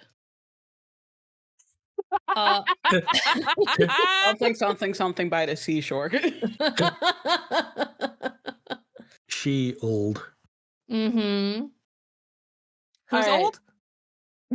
old? You all kind of hoof it along these open stretches of grass and whatnot towards the Lincoln Memorial. It is imposing in the distance and feels a little bit unreal and otherworldly after being in the dreaming where everything feels unreal and otherworldly. Being somewhere with something so concrete and sure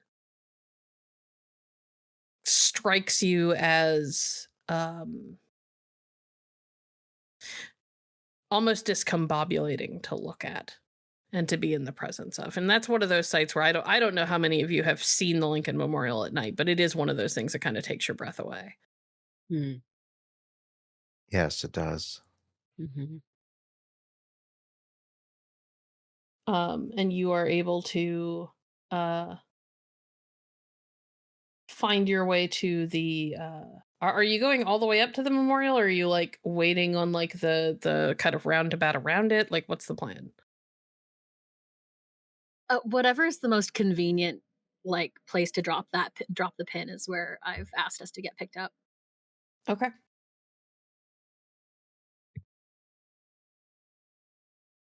Well, there is literally a circle that goes around the Lake of Memorial, so you can pretty much just get the pin dropped like right on part of the circle pretty easily. Excellent. It takes probably a good 20 minutes for the car to get there. DC is circuitous and there's a lot of roundabouts and one-way streets in various places, so it takes a minute, especially the touristy areas, for a car to get to you, Especially at night. Oh, especially at night. Ugh. But eventually kind of a large, did you go with the XL? Is that the plan? If Rowan pays me back, absolutely. Okay. 100%, whatever it costs, I don't care. A kind of large one of those SUVs with like 3 rows of seats in it pulls up. And the driver looks at you and looks at the fact that you're all soaked except for Georgie and looks very concerned. We accidentally fell into the reflecting pool. I do apologize.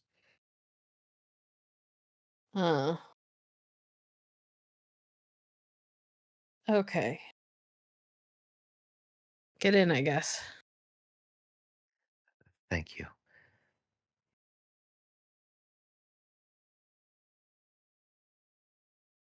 We I'm pile saying- in. Yeah. Let's go to Um, soccer practice. Let's go home. Georgie, may I borrow your phone for a moment, please? Sure. Why? There's something I need to do that's rather important. Before I hand Rowan my phone, do I have any missed calls or messages? Yes, as a matter of fact, you do. You have probably a good 30 missed calls, Damn.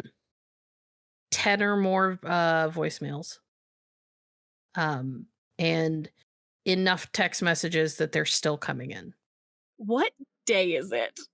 Yeah. It looks like it's been about a week and a half. Oh my God. Oh, fuck. Thank God I Rowan? called out of work. Rowan, you can have my phone and then I need to respond to a lot of stuff. Yes, of course, I'll get it right back to you. So I go into the rideshare app and I'm going to add a tip generous enough to allow this poor person to get their car like cleaned after our soaking wet bodies have been in it. And then something a little extra. And Hey, then lots of people would pay for Sulky Girl bathwater, but she's the only one that's not wet.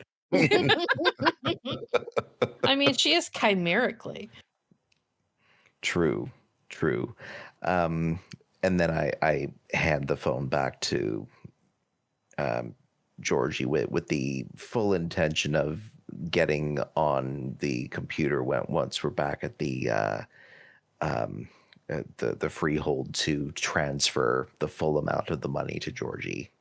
Okay. Yeah, because I got Anyone no else? dots in resources.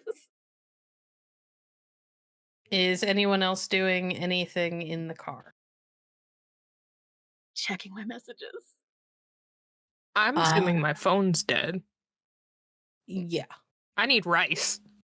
Sigrun did not bring her phone because, of course not. And how'd you call out of work? She did that before, like the day before we left. Touche. Georgie, your messages and calls are from a mixture of people. There are calls from your work. Both of them. There are calls from your family. There are calls from Carter.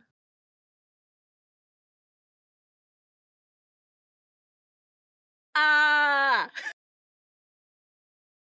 And when I say your family, I mean like every member of your family has called you at least a few times. Okay.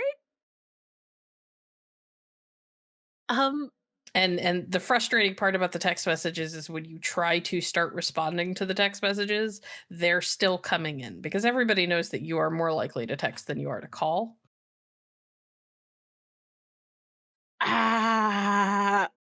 Okay. So you've got about a week and a half worth of worried text messages filtering in now that you have a signal again. I feel the need to emphasize that Clara is embarrassed for what's going to happen next. Carter is first. She checks his messages first. Barf. I'm not proud of it. There's a number of text messages. They start out kind of like vaguely like, hey, checking in. You said you were going to text me back about that thing, and with a little sparkly emoji. And then it's Georgie. Hello? Did I do something to piss you off? And then like there's a couple from the next day. I went by the coffee shop and nobody's seen you or Elodie or Rowan. Oh no. And it just kind of carries on for several days. Like every day there's at least one more. I'm still looking. Tell me if you get this. I'll come pick you up if you need someone to come pick you up somewhere. He is clearly concerned, but trying not to be panicked about it. She'll text him back, just 5 sparkle emojis. All you get back is, oh my fucking god, where have you been? More sparkle emojis.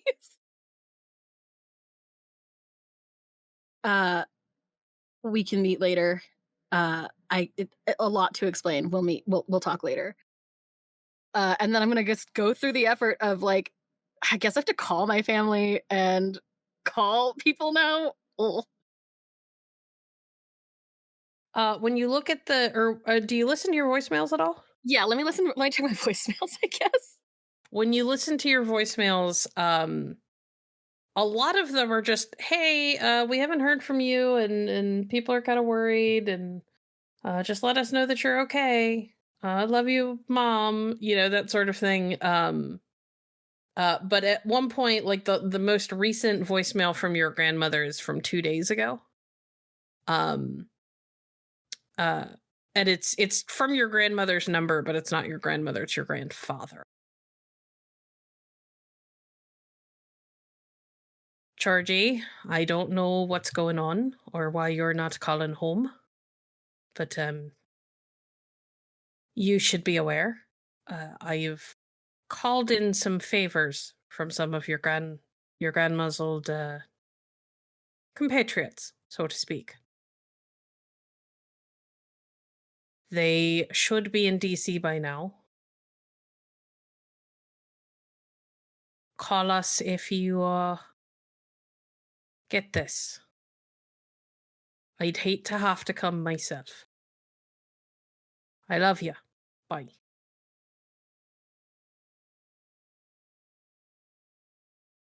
Oh, fuck. And that's out loud. That good, huh?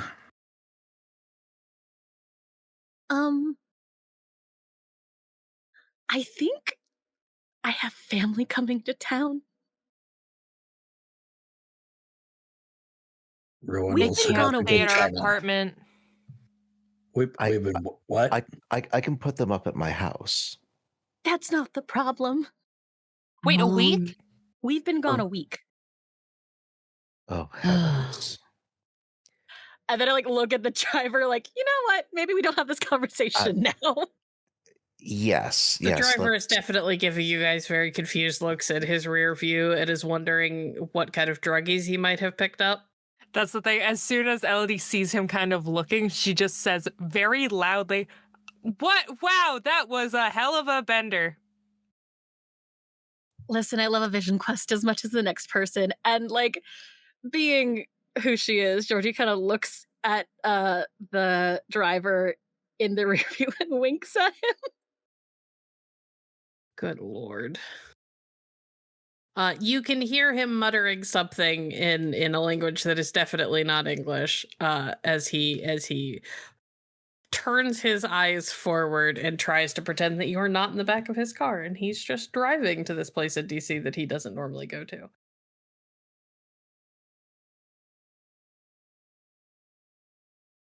How's Kira doing?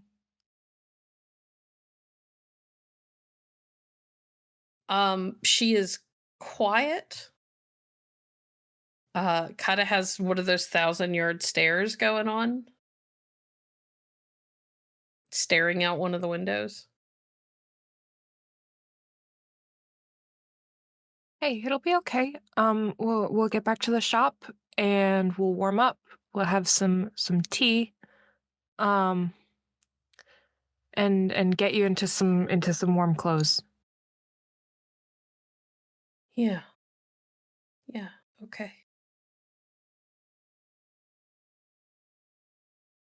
We'll figure it out.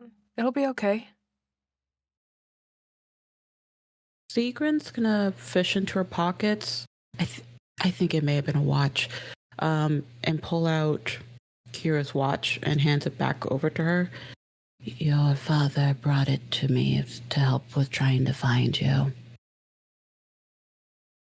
She will take it and kind of hold it in her hand and look down at it. And then look back out the window.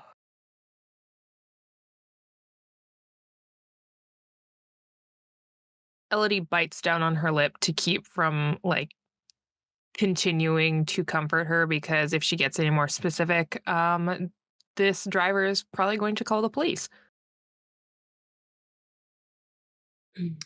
It takes a while to get back over to where you all live.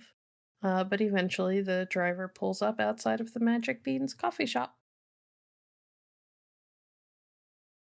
And you are all able to pile out.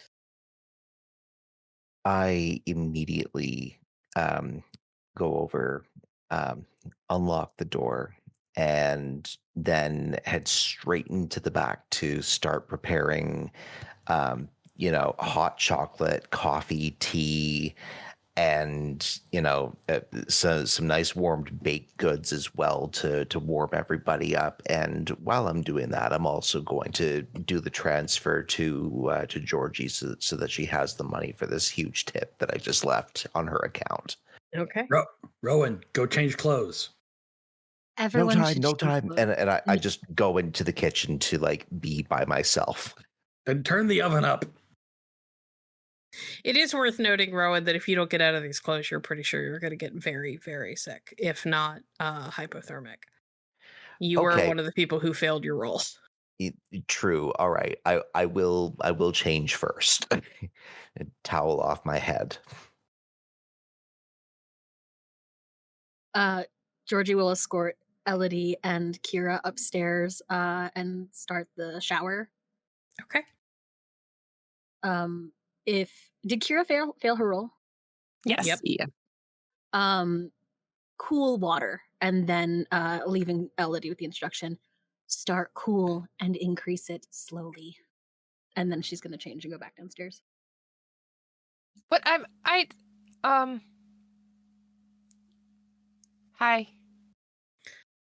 Hi. Why don't you heard, I'm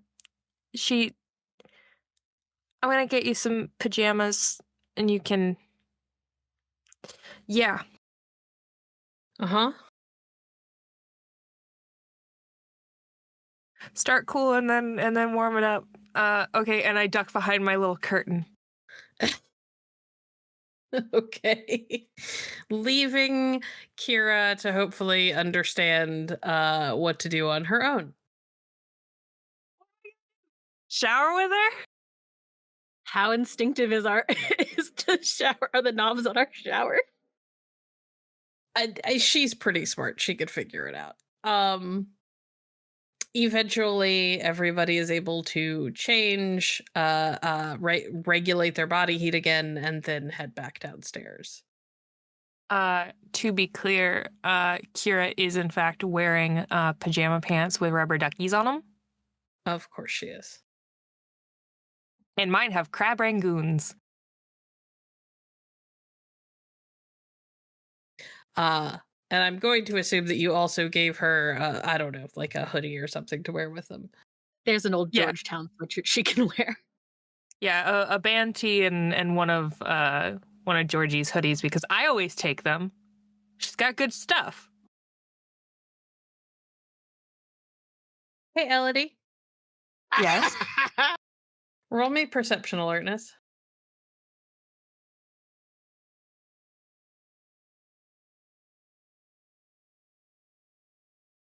Standard diff, please.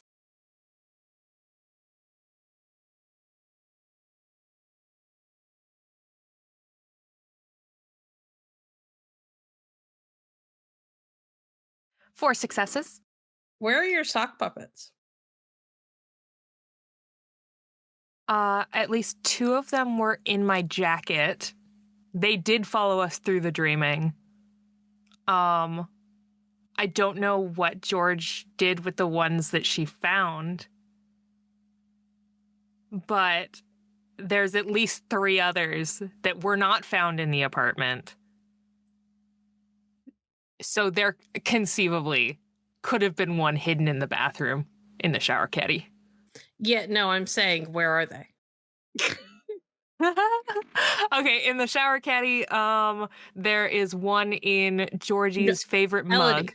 Elodie, you can't find the sock puppets. Wait, what? Where are my sock puppets? They're not where you left them.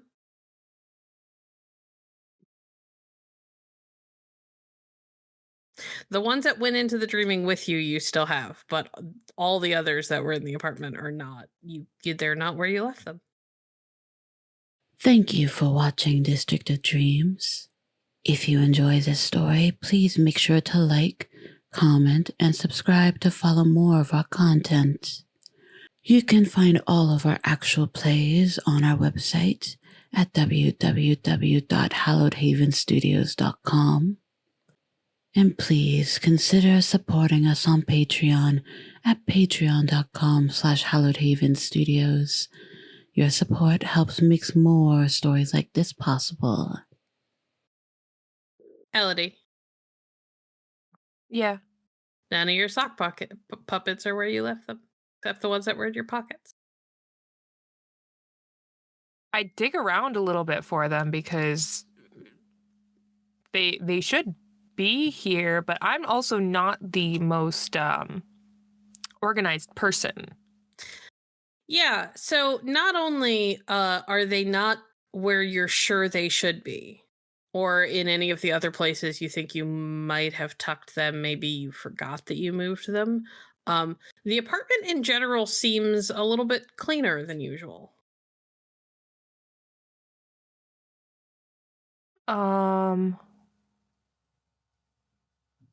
What the? What?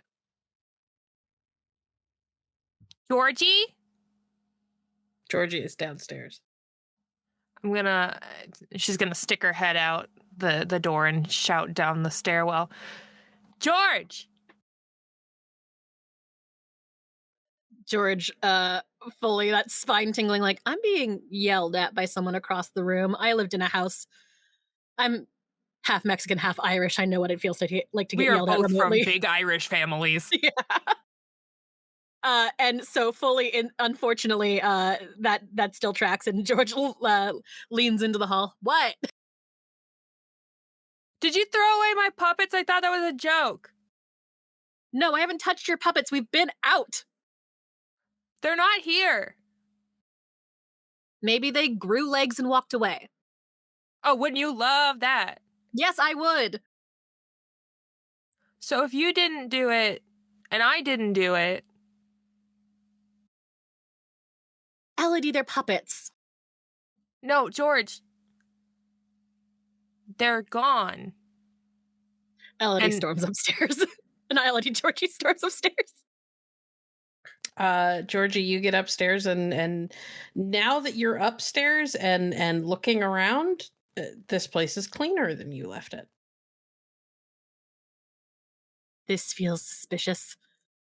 You didn't give Cameron like our key or anything, right? Who? She gestures like a pompadour on her head. The hair guy. Elodie, his name is Carter. That's what I said. No, he doesn't have a key. I'm gonna check my room for my shit. I mean, your stuff is there. It's just cleaner than it was. Somebody like put all of your like laundry has been washed and put away. It's folded and hung up as it should be. There are pieces that you are pretty sure you've never put away since you bought them. You just wear them, put them in the washer, and then bring them back in and like drop them in a basket or something, or on a chair in your room. Everything is put away, and things it's been vacuumed. You're not even sure you own a vacuum. I'm pretty sure we don't. I don't like the sound. Georgie goes back downstairs. Rowan! I poke my head out from the kitchen and say, "Yes, sorry, I'm just getting the brownies in the oven." Rowan, did you somehow did you do that? Do what? Did you call? Did you clean our apartment? As much as I would love not to take credit for it, whether I did it or not, didn't Elodie say that she had family coming to visit? No, I have family coming to visit. They are not Sorry, here. Are they you here? have family coming to visit. Well, perhaps they took it upon themselves to help you out. With all the yelling that's been happening and hearing about our room is cleaner than usual, does Sigrun's basement room look cleaner than usual, or is it the same? How messy is Sigrun's room usually? I think she actually keeps it relatively tidy. Maybe books are random places, but relatively tidy. It is pretty much the way that it was. It does look like someone may have there are a few things that look like they may have been moved, but like whoever moved them took care to put them back where they were. I think the only peculiarity is like she probably has her own method of organizing her books. So if anything, nobody went through and rearranged her whole bookshelf. Okay, making sure. Would the webbing be taken down? What the weapon be doing? Okay. Oh, thank goodness. My only guess is that because of Rowan, the place just does it itself. Do you actually have that ingrained in the home, Rowan? I don't believe so. No, that is not something you've ever been able to do. You can't make it clean itself. You're just very, very fast when you want to clean, so it seems like it cleans itself. Yes, I do need to be on the premises in order to assist in any way. If you'll excuse me, I don't want to burn these brownies. Someone was in our house. Someone was in our house. Someone was in my private room. How dare. My tarot cards. Do I know of any other local boggins? I mean, you've met a few. None that have like access to this place though. Interesting. Okay. Kira comes down at around this time and sees everybody kind of freaking out. What's wrong? Apparently someone has been in our living quarters since we've been away. You did say we were gone for a week? Yes, but I could have sworn that Rowan locked the doors. She kind of gives you a look. Do you really think that would stop a changeling who really wanted to get in? True. But they would have to at least get through locks.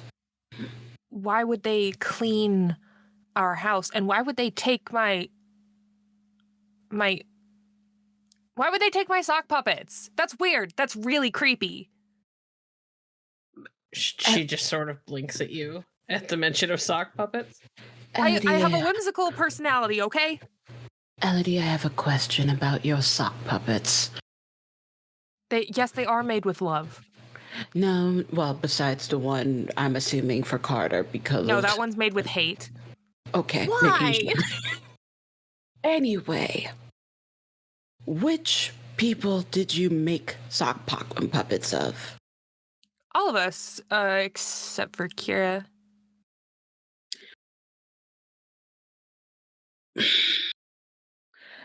Storyteller, with Sigrun's whole way with divination and magic-y stuff, could it be a decent guess or a wild guess of thinking these could potentially be like totems or like voodoo dolls. If I someone will really say, wants to do it. I didn't steal each of your socks to make a corresponding doll because that seems impossible and very weird.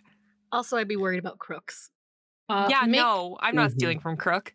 Sigrun, make me an intelligence and Greymare roll. Cool. Most of the socks were in fact mine. Intelligence and Greymere.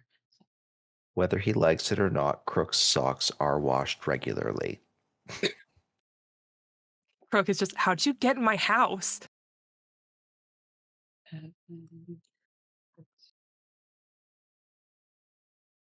One success. In theory, they could be used as a totem. The ones that were made from like Elodie and Georgie's the ones that were made, Elodie's one that was made by her of her is probably going to be the most powerful as far as totems could go. But yeah, in theory, they could all be used for something magical. This is I'm going to just put this out just as a possibility because weird things happen. Someone probably thought they were totems of some kind. Or What does that want to mean? use. Do you know the concept of voodoo dolls? Yeah. That. Why would someone do that? Like I said, unsure. We also don't know the full story as to why Kira was taken.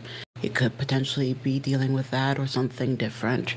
But if it seems like it's just puppets that were made of our likeness that were taken and nothing else, that could be a possibility. Well, was anything else taken? Was anything taken from your room, Georgie? Was anything taken from my room? I mean, there was some like general like trash and stuff that looks like it probably got cleared out and thrown away, but you didn't notice anything specific that was missing. No. Nothing's missing. Clean, not missing. Same with mine. I would like to based on all of the texts that I'm slowly starting to respond to let people know I'm alive. Do I know when? Actually, I just need to call my grandfather, I think. That might be wise. I'm gonna call my grandparents. A weird question, but really quick. The sock puppets that were with me, were those any distinct like characters in this motley, or were they just standard sock puppets? That's up to your discretion. You let me know. Depending on how important it is. You said you hadn't made one of Kira. I have not made one of Kira. Because that's really weird to make a sock puppet of your crush. One of them magically became Kira. One of them is I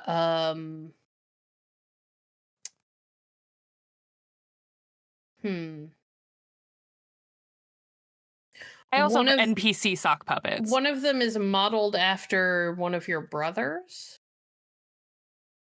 And one of them is modeled after this really weird character that kind of comes into the coffee shop every day and orders the same thing every day. You've given him like these comically oversized glasses, and like the hair made out of yarn that you've kind of like purposefully frayed and made really poofy because his hair is always really poofy and frizzy. Oh yeah, I like that guy. You don't even know his name. It's not like he's not nice or anything. He's just kind of a character. He's got a really weird order and he orders the same thing every day and he sits at the same table every day and he's very much a creature of habit. In my head, I call him Dave. I called him Q-Tip. See, Okay. mine wasn't mean. His name is just Dave. Dave the Q-tip has a sock puppet, and that's one of the ones that's in your pocket, and the other one is modeled after one of your brothers. Okay, yeah. So the ones that were of us are missing. Continue with your call. Wait, even Carter's missing? Yep. Wild. Yeah, continuing, first, let's get all of the other phones into Rice, I guess, and then continue the apology tour as I continue to text everyone I know to let them know I'm A, alive, B, trying to think of a good excuse as to where I've been, and C, I'm gonna call my grandparents. Your mother is freaking out when you text her. She doesn't call you. She knows better. She's pretty sure you won't answer. But when you text her to let her know that you are alive, she's freaking out. Your boss is happy to know that you're okay, but makes it clear there's going to be a discussion when you come in tomorrow.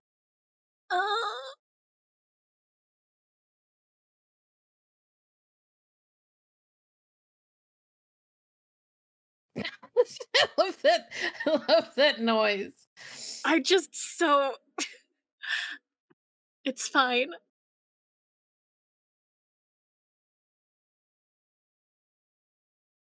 All right, so calling Granddad? Yeah, he's the one I'm scared of. Not scared of. I'm not scared of my grandfather. That would be crazy. I am concerned that he's going to be disappointed. Probably a good concern to have. The phone rings a couple of times and picks up. Hello. Hi. Georgina. What if I told you that I did not expect to be gone this long? I'd say that regardless of what you expected, you'd better have a good explanation. George looks at Crook and Rowan because we have already discussed that what we weren't going to tell anyone, and sort of his mouth's like, what do I say? I should make clear, Crook has not come downstairs yet. Damn it, Crook. Fully covered, puts the phone on mute. What am I going to tell them? And to the rest of you guys? Georgina? I'm here. Was it a secret? If they are aware of the prophecy, I don't know how far-reaching it is. You could say that we were curious to learn information on it and tracking down Arthurian stories. Or you could just blame my work. You could tell them it's my fault. They believe that. They know that I'm new to this. Say we're tracking down books for me. We were tracking down, but what? I always search for books. Georgina, did you call me just to put me on hold? I tripped into the dreaming and you had to save me. I tripped into the dreaming. Young lady, you'd better get back on this phone and stop talking to other people. Unmuting. I can't. Fuck. You'll watch your tone and your language with me, young lady. Put Rowan on the phone. Have Dad speak with Granddad. I can't lie to them. Okay, so okay. You know how, I called Letha earlier, and, there was a whole thing that happened out here, and I was worried about it. I got something like that. You didn't exactly give her a lot of information, love. Well, we couldn't really talk about it because when we were going to talk about it, things happened, and then it was like, well, maybe we shouldn't, just tell everyone what's going on. And then something else happened, and we followed that something else, and then we were somewhere else, and we didn't expect to be gone very long. Does that make sense? I think I understand some of it. And then we just got back. I see. Well, you should know there have been search parties out. And your gran is in DC right now. No. Weird question. Is when you say Letha's in DC, you mean like here now? Just like around? Aye, she arrived a few days ago. I tried to go, but she insisted. You know how she is. Okay. Did she swing by the apartment? I suspect she probably did. And Georgie like visibly relaxes. Did she take my puppets? Yeah, hand over the like microphone. I think my grandmother has your puppets. Why did she take my puppets? I don't know, but she was in my room. Oh, that is a problem. That's a problem for Yeah. you specifically. Yeah. George like is like sitting behind on the floor behind the counter of the coffee shop. From the other Okay. room, Rowan just calls in. If your grandmother is coming, please let me know so I can put on some more tea and coffee.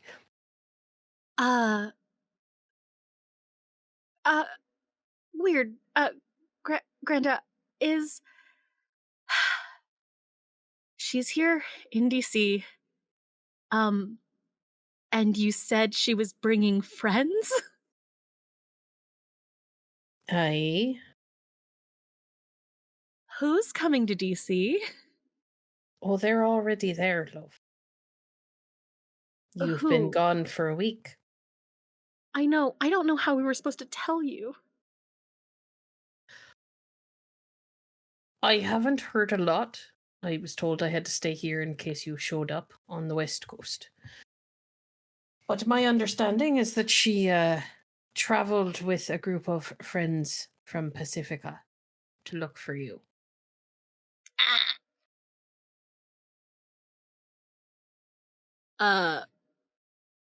Clara makes a weird sound. Georgie makes a huffing sound that you would recognize from the way she sounds when she's annoyed as a sea lion. Okay. Well, tell everyone I'm fine. We've been elsewhere, and we only thought we were gone for 3 days.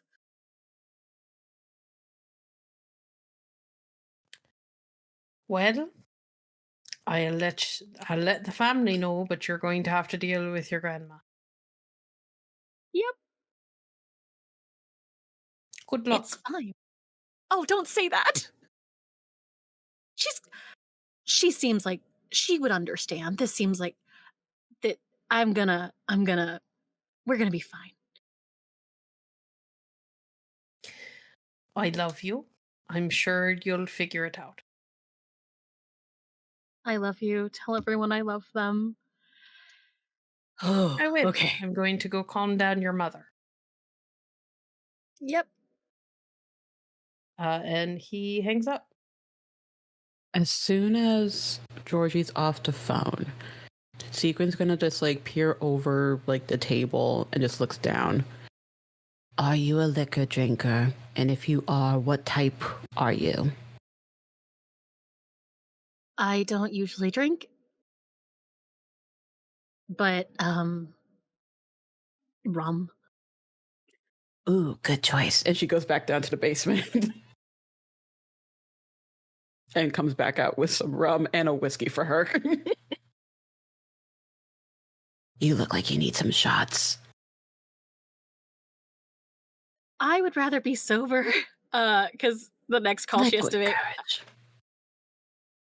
Next call she's gonna make, and she will accept a shot of rum, is her grandmother. It doesn't even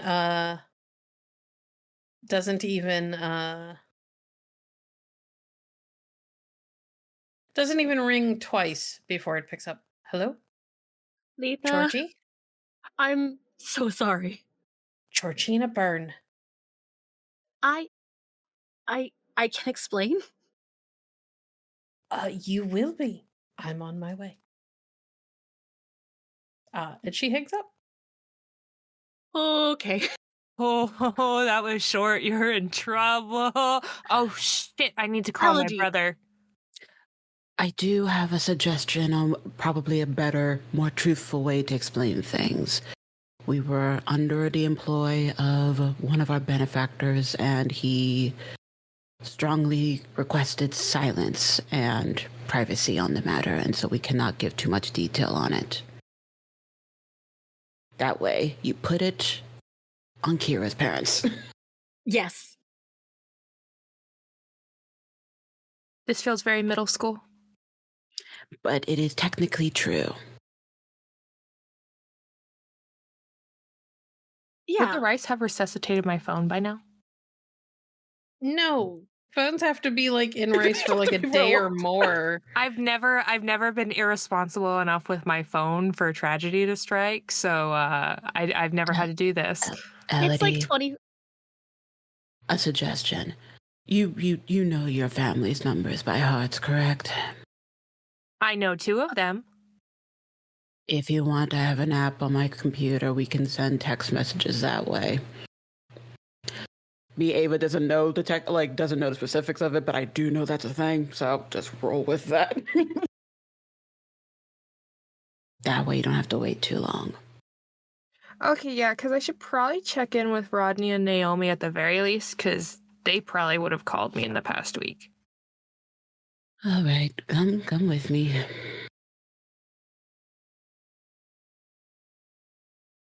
We'll usher you downstairs and set you up on the computer to chat. And Sigrun will look at her phone because she did not bring it with her and look through her emails that way. Okay.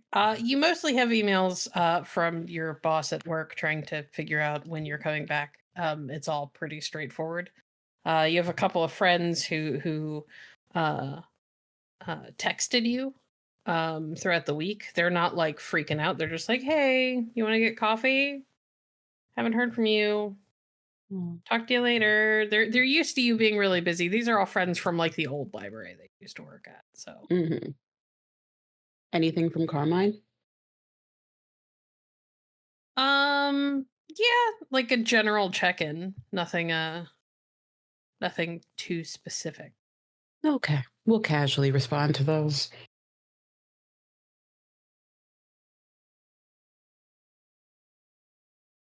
Elodie, Hello. are you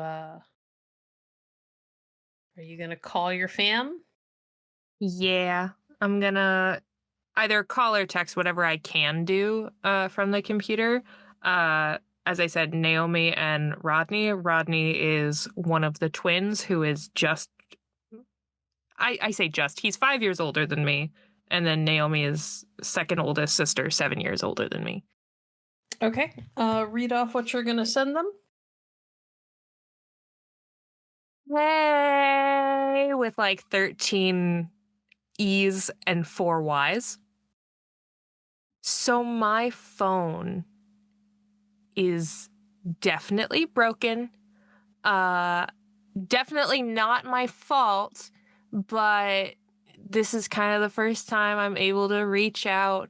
Some crazy stuff has been happening, but nothing like bad crazy, more like, oh, wow, work been crazy. There were a few trials this week that I had to illustrate for, and obviously you shouldn't have any like kind of devices on in court and things like that because they might make noise, and it's the more she goes on, the more rambling it gets and the more nonsensical, but she's really, really trying to figure out how to talk around the issue and to explain why she has been gone for a week and a half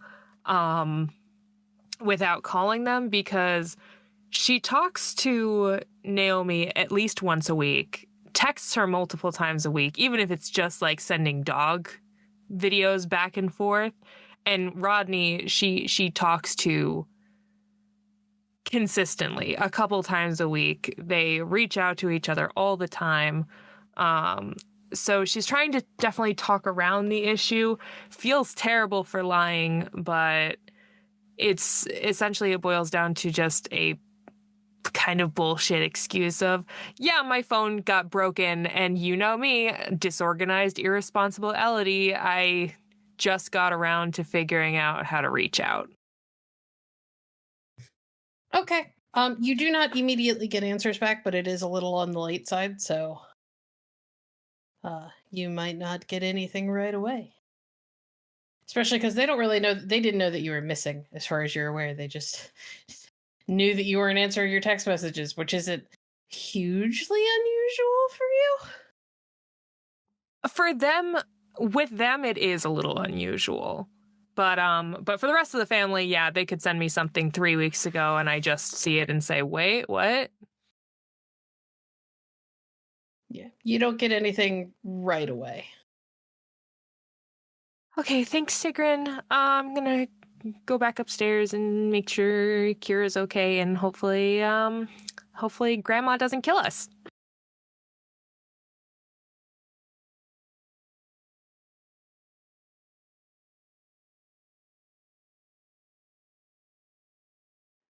The baked goods are ready. All right, you guys smell the wonderful, inviting smell of brownies. And you Brownies, all have cookies, hot chocolate, coffee, tea, it's all there. some time to gather yourselves before you get the visit that you were expecting from Georgie's grandma. And maybe others. Where's Crook?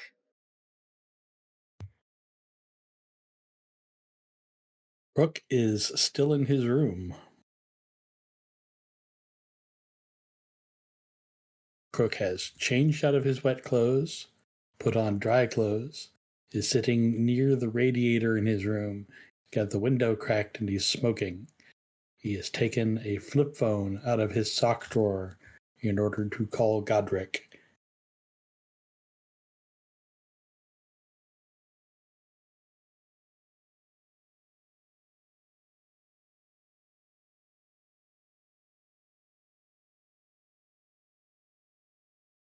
You said you were calling Godric?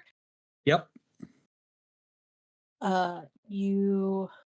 It's late. I might just get his voicemail, but It does go straight to voicemail, in fact. I will leave a message that says, I was gone. I am back. My phone is busted. If you want to know more, come by or send a car. And that's it. But when I smell brownies downstairs, I will get up. I'll start to walk out. Stop. I'll turn back. There's a print of Van Gogh's Starry Night on the wall. I turn it over. Behind, there's a picture of a knight fighting a dragon. And I leave it sitting up. And I walk out of my room and come downstairs. Okay. Sigrun will give him the quick rundown of who's going to be stopping by for a visit as soon as she sees Crook. Just be polite as much as you can. Sure. My grandmother's visiting. Georgie, speaking of which, what does your grandmother like food-wise? I'm sure that if I can have it ready in a jiff, and perhaps it will help to smooth over the situation. George thinks about it. Champurrado, if you have it. I'll whip some up right away. And he goes into the back. Actually, Rob doesn't know what champurrado is. Champurrado is it's like hot chocolate, but it's like corn based. It's really good. Yeah, I'm sure he can make that. Oh, Crook. Apparently someone... Georgina thinks it may have been her grandmother, but someone has been in the house. Elodie's sock puppets were taken, but seems like nothing else was, and it really cleaned. Elodie emerges from the kitchen with a cup of tea for Kira and just goes, we can stop saying sock puppet. We could just call them like puppets. You want me to stop talking about your sock puppets? This is now her prank. Sigrun finally gets her revenge. Yay! Elodie sits down next to Kira and passes her the teacup without saying anything.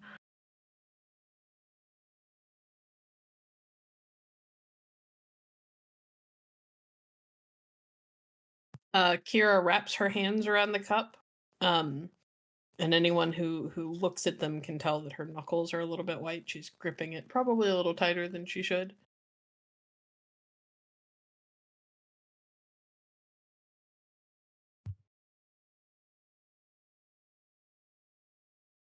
I'm not looking at her. I can't make eye contact right now. Kira, if you want to go somewhere privately, you can always come down to my room. That's perfectly fine. I'm okay. I'm okay. All right, just let us know. I come out of the back with a chaperado. It's like not nearly enough time to have made one, but here it is. Yeah, I'm not going to make you roll for that. We need all the luck we can get. Lady Kira, is there someone we can call for you? My father. Sounded like you don't know where he is either. We can always try to call and see if he simply did not go into the dreaming. And it's the dreaming. It's weird. Who knows? He might have cell service. Yeah, that'll be our next call. He's got that Fey TNT. Sigrun, at least. I think Sigrun has his number, so she can do that while Grandma comes in. Oh, I forgot. You guys had like a weird thing happen. No, just... You guys had a moment of very intense eye contact following a realization of how flexible you are. Hey, what? You weren't here for this. You were escaping a fire. Yeah, you were being evacuated. Yeah, weird things happen with Secret and Mr. Rhodes, but don't worry about it. It was very intense eye Lord contact. Rhodes, thank you very much. Oh, Lord Rhodes. I'm so sorry, sir. You can my come God. in, mister. Okay, so the phone rings a couple of times and then picks up, and it is a feminine voice that answers. Hello? Is this Lady Rhodes? Yes? Lady Rhodes, this is Sigrun Spellman. I'm a friend of your daughter's. I know who you are. You've been gone for... Yes. It has been some time, but I did want to reach out and let you know that we were able to find Kira. She is with us now. She is recovering, but we wanted to at least let you... Recovering? What happened? Is she okay? Do I need to bring a doctor? It may be for the best to have someone check her out just in case. We did... She's going to go into a separate room for this. We did find her in a slumber in the dreaming. Oh, okay. Do you happen to know where Lord Rhodes is? He was with us, but he didn't come in to the dreaming with us. He's here. He Oh, we found him the day after you went looking for her. oh, thank goodness. That would be a good relief to the rest of us and Kira. We are expecting company soon, but whenever you are able to make your time to come here, she'll be ready. I'll be there in I'll be there as soon as I can. Of course. Thank you. She hangs up. Well, she steps back into the room. Well, good news. Lord Rhodes is okay. They found him the day after we disappeared.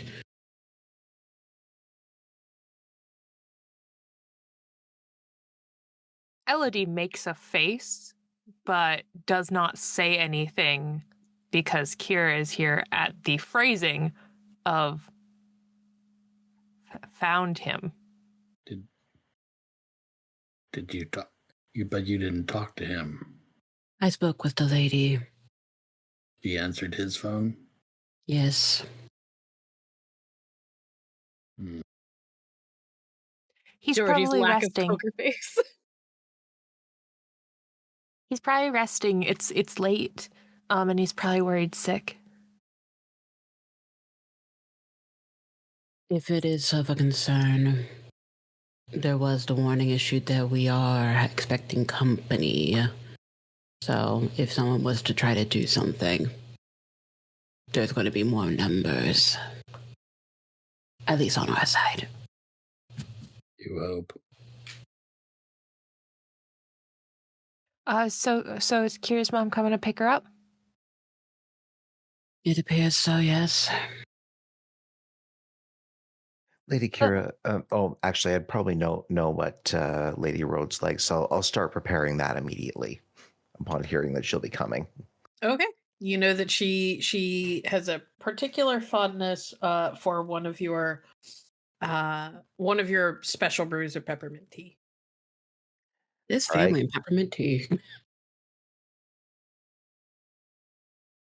I'm on it.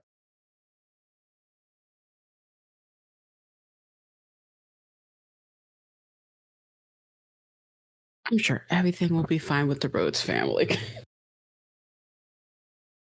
Mom doesn't answer Dad's phone.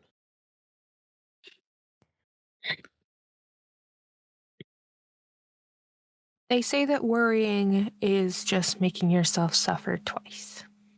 So let's think of other things while we're waiting. Lady Kira, what does your mother know about you and your father? Everything. Okay. Just checking.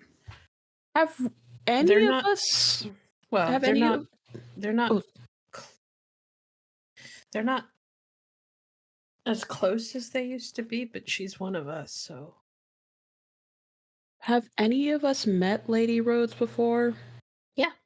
You would have to. That's the only way Rowan knows her drink order. Not true. Are they still Well- together? For all intents and purposes, at least on paper and in public, yes. Okay. You get the feeling from the way that from the fact that you like never see them together and what Kira just said, it might be a formal relationship It's a royal marriage. or a strained one. Something happened with the family some time ago. It was They- Sigrun. They don't see as much of each other as they would like. Actually, they probably see about as much as each other as they want to see. Stop casting. We can't keep casting dispersion on these people when we With don't us know their dispersion. lives. Regardless, we know the Lady Rhodes. Kira, you know your mother more than we do. If you feel something is off, you can let us know. Should Really? shrug a little bit. What are you going to say, Crook? Do we know what house Lord Rhodes has always kept his house kind of on the down low. Do we know what house Lady Rhodes came from?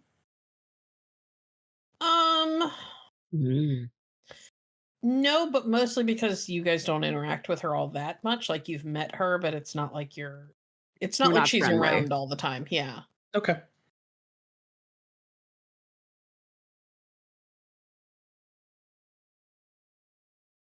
Well, let's deal with one family at a time, I suppose. This is a silly question.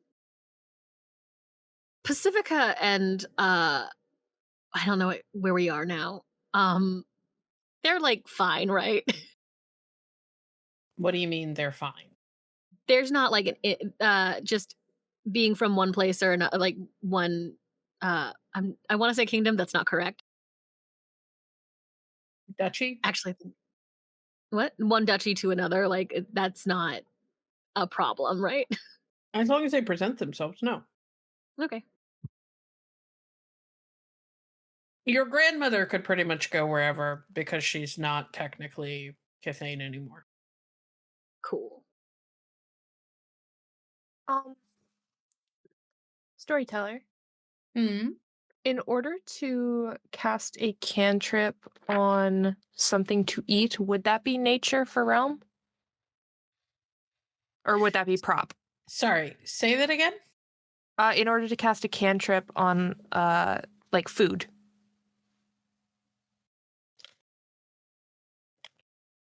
Would it be prop or nature?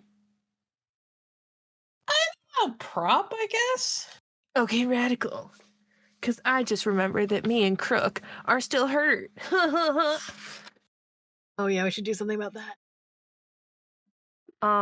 Because Elodie still is dealing with some of the effects of being so tensed up and almost drowning and being without oxygen for a certain amount of time. Not enough to really hurt her, but enough to fuck her up a little bit. And Crook was almost completely split open. So I am going to take some of Rowan's brownies and I'm going to cast. I believe that it is Well of Life. Yes, it is. Well of Life. If I am allowed. Sure. Okay, perfect.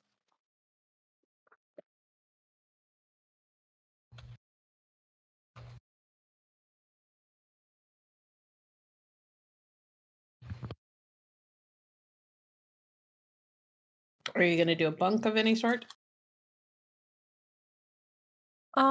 For spring it is. I don't think I can think of any now. I'm a little panicked because this is a new art. Okay. Well, then your difficulty is going to be 8.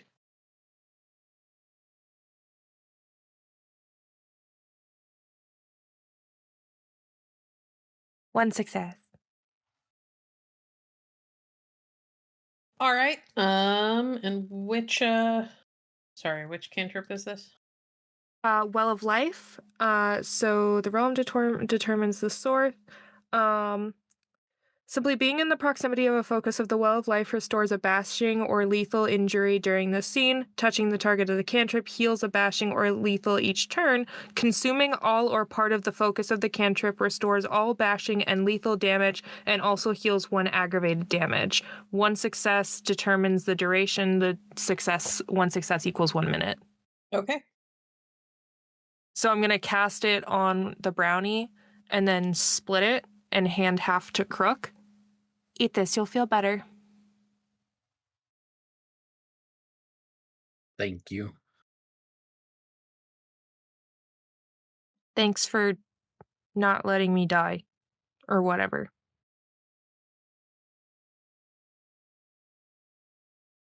And then I'm going to shove the brownie in my mouth and nom nom nom nom nom and wait for Grandma.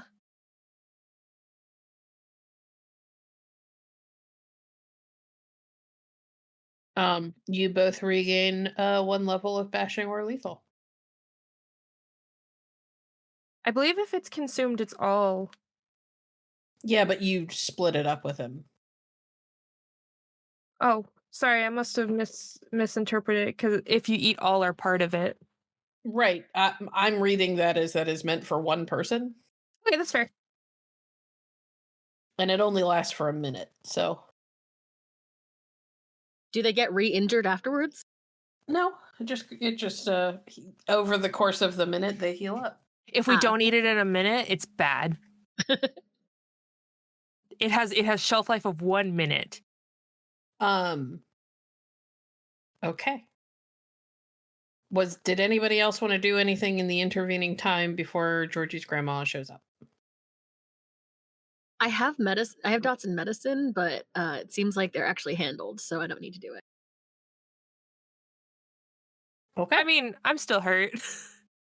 Yeah, I can technically take I it am out. too. You could kiss it better if you want. I'm gonna grab the, I guess, first aid kit. I'd like to at least look at Sigrun.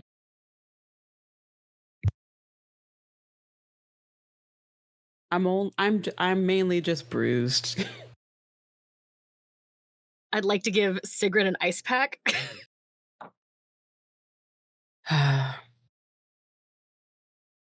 It is appreciated. Yeah, Sigrun, you feel like with an ice pack and some like ibuprofen and some sleep, you might feel better. Cool. You're gonna be sore for a few days, but you'll be all right. I just want to hope that I don't have to fight anything. Please. I'd offer to help. Elodie had offered to help you in Crook, but it seems like you have it handled. I made a brownie magic.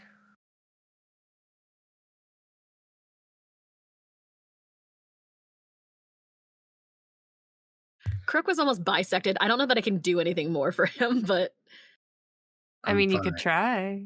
I'm fine. We can at least change the bandages. I'm fine. We can at least change the bandages, Crook.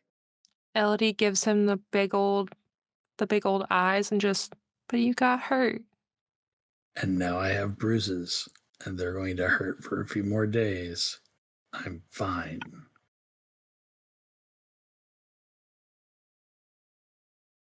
George rolls her eyes and just goes back to waiting. Okay. A couple of things happen in a very short period of time. 2 cars pull up outside. One pulls up, and in like the 30 seconds it takes for people to start climbing out of that car, including Georgie's grandma, another car pulls up. And an elegant, tall, dark-haired woman who looks a bit like Kira climbs out of the back seat of the second car that pulls up after a driver opens the door for her. And there is a rush of people towards the front door of the coffee shop, followed by a couple of moments of people kind of jockeying for Here. position. Let me get it. I mean, I assumed you guys left the door unlocked. Yeah. Well, even so, Crook is going to walk to the door, especially with like piles of people.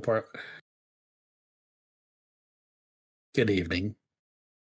Welcome. Please come in and be our guests. Thank and then you. He will Crook. step back. Then he will step back and let people in. Lady Rhodes ends up being the first one through the door after people kind of recognize that she's nobility and they get out of her way. And she makes her way over to Kira and immediately kind of wraps her in a hug. Kira's still got that 1,000-yard stare, but slowly wraps her arms around her mom and hugs her back. And the rest of the group is preceded by a little old lady. Georgie, would you like to describe your grandmother for the rest of your motley who have never met her in person? Yeah. Louisa Byrne is maybe now 5 feet tall. She's got incredibly, like, she has incredibly long hair that she either wears up in a bun or in like 1 or 2 long plaits most of the time. Today, just one long braid to her like butt, and it is salt and pepper white. She's as dark. She's a little darker than Georgie, and like you would assume, and she's clearly old. She's clearly seen a lot, but is still still very like spry. She moves like she's been an athlete her whole life. She's definitely still got some muscle, as like stocky, and her hands are just her hands are the kind of hands that are made for crafting, for working. Like they are hard and square. And it is worth noting that she moves like she owns the room. She doesn't have the imperiousness that like Lady Rhodes does, but she moves like somebody who has all of the confidence in the world and is utterly at ease with who she is and where she is.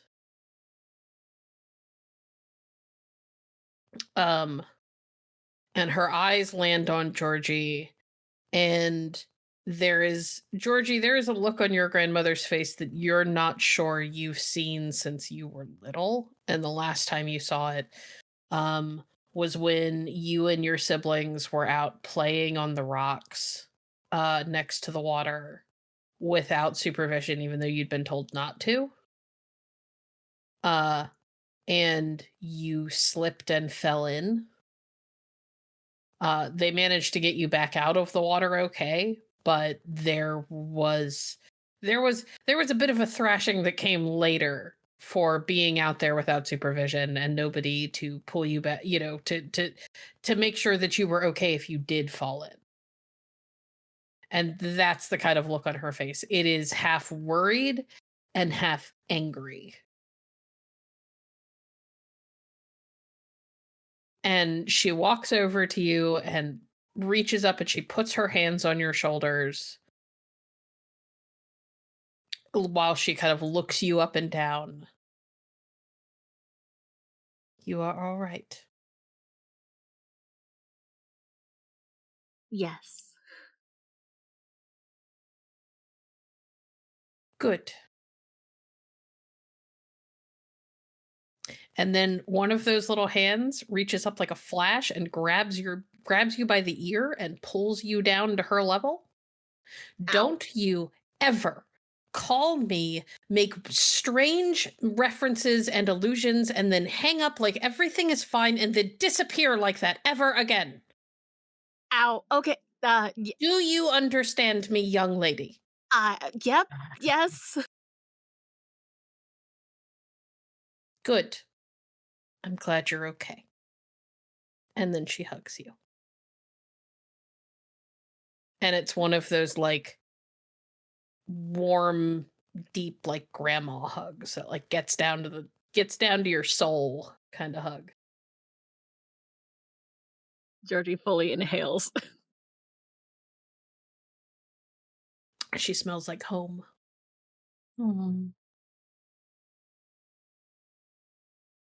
Thank you for coming out. I really didn't mean to scare everyone. It just happened so fast. You'll have to explain what it was now that we're here.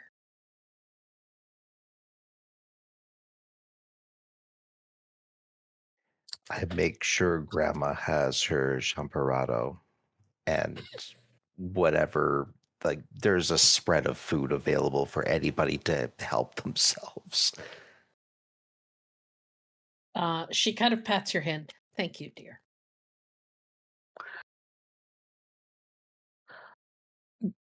Could I potentially try to get a read on the vibe of Lady Rhodes and Kira? Sure. Make me a. Let's go perception and empathy.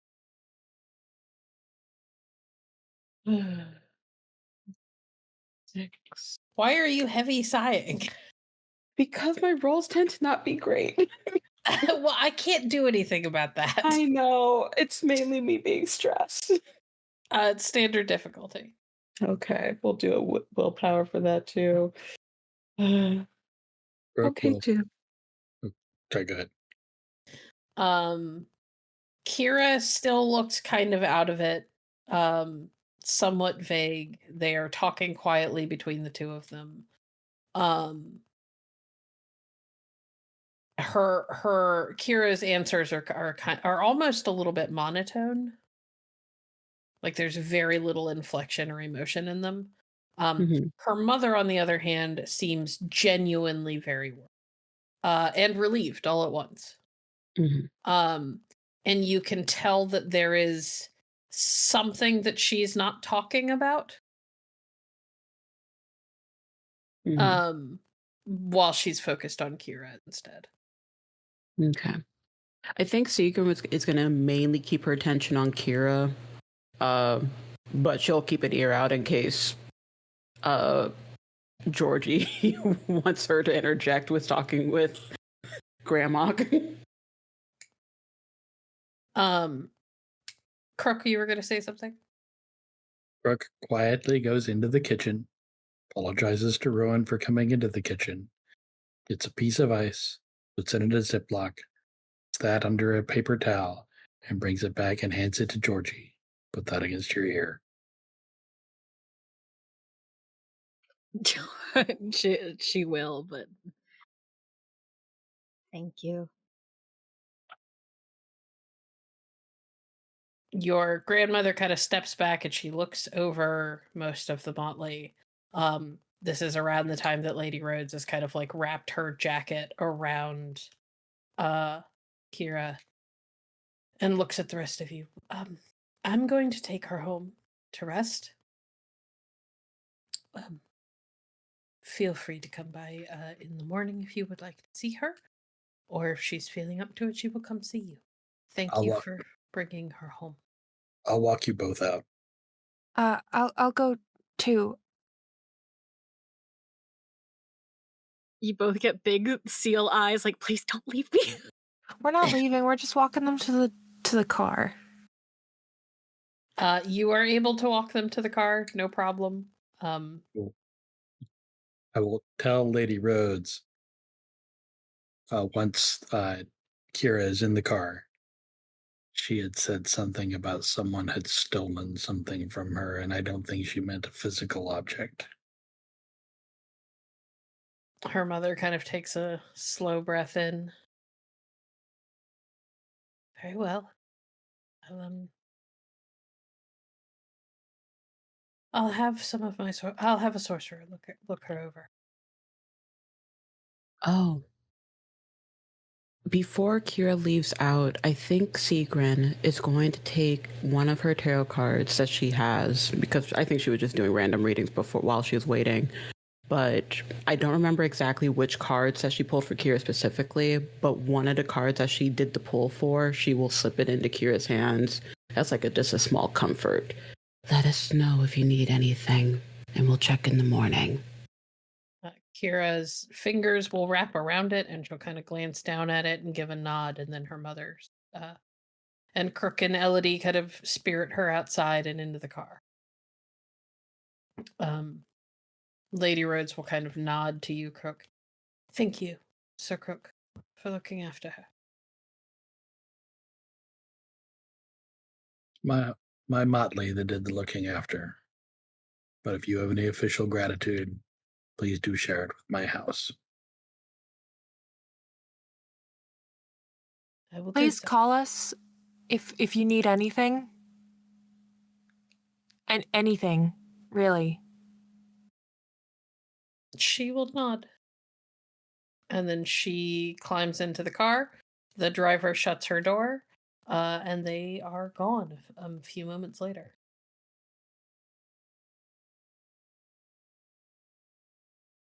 Do you think her dad's okay? I don't know. I don't think anything's okay. But right now, I don't know what I don't know. So here we are. I saw what you did. What do you mean? You're mean to everyone. And you gave Georgie ice. And I'm going to Yep. walk inside. Yep. Read into it always.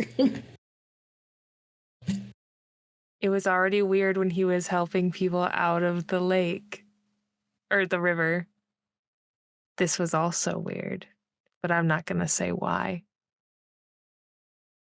Make your assumptions.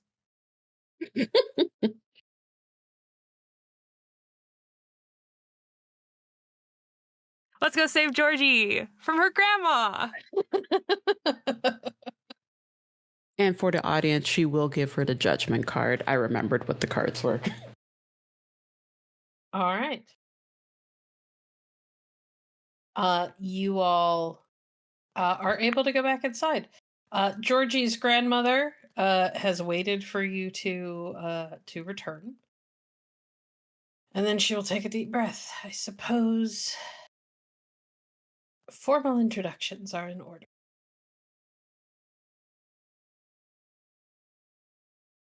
And she looks at Georgina. Would you like to start?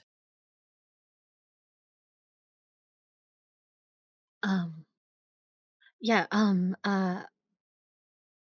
gonna get this out of character. Clara does not know how to do this, but I'm gonna give it my best shot. Because Georgie would know. You really only need to introduce your Motley and your grandmother. She'll handle it else. You know Sounds good. that much. In that case, in order of precedence, Georgie will point out a gesture to Crook. This is Sir Crook of House Leannon. Is that right? Yep. And then Rowan Parsons, Sigrun Spellman. Elodie, what's your last name? Blight. Elodie Blight. I do this. I say Elodie. it every time. You do. Listen, it's been a long game. This is Elodie Blight, and I assume you know me. I'm Georgina Byrne. And then everyone, this is my grandmother, Sir Louisa Byrne. It is a pleasure to meet you, and I offer my hand to shake. She will shake your hand. And she'll kind of pat Georgie's arm. Not a sir anymore, dear. Well, would you like to be addressed by us? You could call me Louisa. Very well. Welcome to our home, Louisa. My companions, and she'll look over her shoulder at the others. These are Mateo and Gabriel Rodriguez. I don't know why I said Rodrigo.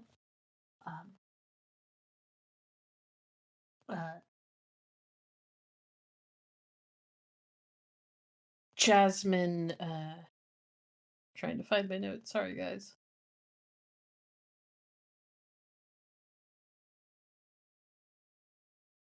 Jasmine Harford. And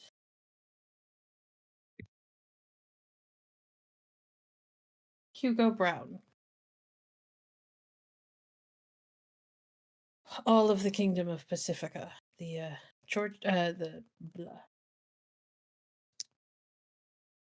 Duchy of Selcrest, to be specific. It's wonderful to meet all of you. Have you all had exactly what you need as far as food and drink are concerned? I can whip something else up if your needs have not been fulfilled. We are fine. Thank you, Rowan. Wonderful to hear. And he only then takes a seat.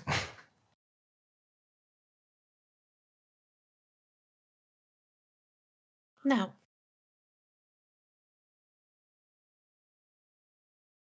We are going to sit down, and I'm going to suggest that someone tell me what has been going on.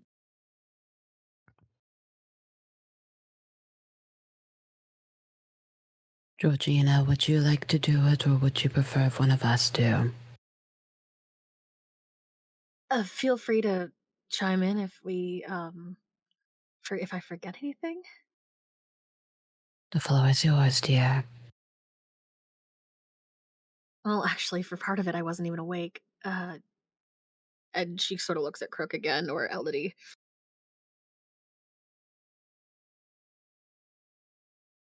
I begin to launch into the tale that expands over the course of what feels like 6 separate nights over the course of about 8 weeks.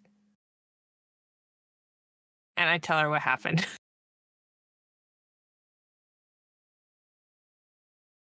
Unless you want me to verbatim recount everything that happened in real life. I just want to know if there are any things you are leaving out, anything that you are purposefully kind of describing or glossing over. You know what I mean? Like, I need to know basically what information you're giving. If you don't want to give me verbatim words, that's totally fine, but I need... Yeah, no. I basically go over that there was an incident with shadows after a great ruckus occurred at Parliament, and we made our way to the dreaming and generally what happened in the dreaming.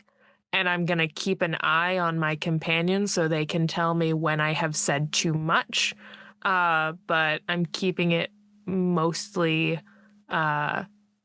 true to form, just trying to keep the Rhodeses and their part of the story a little bit vague. And also I don't mention Georgie's orgy. Yeah, Sigrun will, when it comes to the Roses, she'll make sure to just chime in. It was a personal family matter of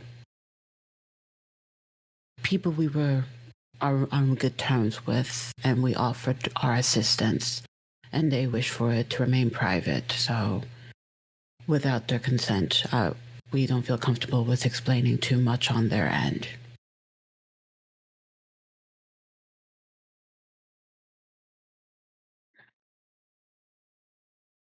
And what do you think this has to do with the death of the High? My personal suspicions is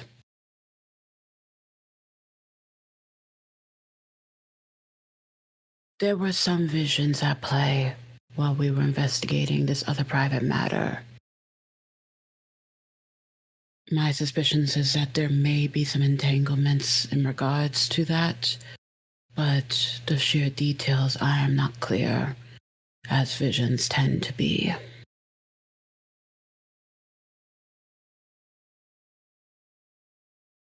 I guess it's the thing that I've been trying to turn over is who has anything to gain by messing with House Rhodes? Well, with the Rhodeses. Oh, that reminds me. Grandma, Yes, Elodie. did you take my sock puppets? I didn't take them. I put them away. What do you mean? You were Put in them her away? apartment? Oh, so You you went did clean our missing. rooms. Elodie, this is not the time or place. No, that was dear, I very don't important think. because if someone broke in and took the sock puppets that look like us, that's an issue. I suppose. Well, to be clear, we went in because no one had seen you for a week and a half, and we were looking for anything that might point us to where you had gone. We did take them briefly, the ones that looked like your motley, in hopes that we could use them for divination, but it didn't work, so I bought a knew little... it. I found one of those little decorative boxes that you have in your closet that didn't really have much in it, and I put them away in there for safekeeping. Oh, you put them in the ADHD box. I don't look in those. Oh my goodness. Well, I did suspect it may have had some ties to that, so good to know that I was correct. Did you really just interject to pat yourself on the back? Yes, I did. Okay, I'll give you a pat on the back too. Good job, Sigrun. Look, Sigrun had very bad rolls this entire time. Let her have her wins. It's true. Good job, Sigrun. Georgie is red just because it's awkward to have your grandparents run around your bedroom. Your grandmother is giving you a knowing look, but she is keeping whatever it is that's going through her mind to herself. Louisa, out of just curiosity, from where you were, you did not hear the prophecy, correct? The prophecy was not that far-reaching. My understanding is that it only affected those at Parliament. There was some lines of it that I was at least able to remember. I have to look at it again personally, but some of the lines that were remembered by us felt familiar to the situation of what happened in Parliament, and vaguely in regards to the private matter. But outside of that, I honestly can't tell you what the correlation could be. I see. Well, this is a fine mess, isn't it? At the very least, I myself offer my apologies for our disappearance. The cantrips that I weaved to try to find our friend took us to a place without preparation, and it did leave us without communication, so if there Well, is you any... did go into the dreaming. Yes, so if you wish to truly blame anyone or offer some type of vengeance, it would be me. Her eyebrows go up a little bit at the comment on vengeance. It's also just Ava, me forgetting words. So that's not... She gives you this look like that seems a little extreme. Yeah, she's a silhouette. That's okay.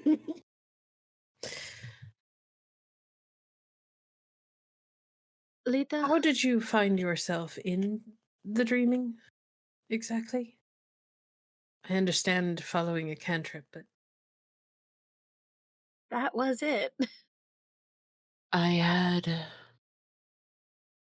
A lot of my vision work comes from reading my cards. did you go through a gateway? Yes, there's a tree. You did not go through a gateway. Oh, You we went through didn't. a portal. What? Portal. Wild portal. Portal. Crook says as he goes back behind the bar and gets a small stack of index cards if they're still there.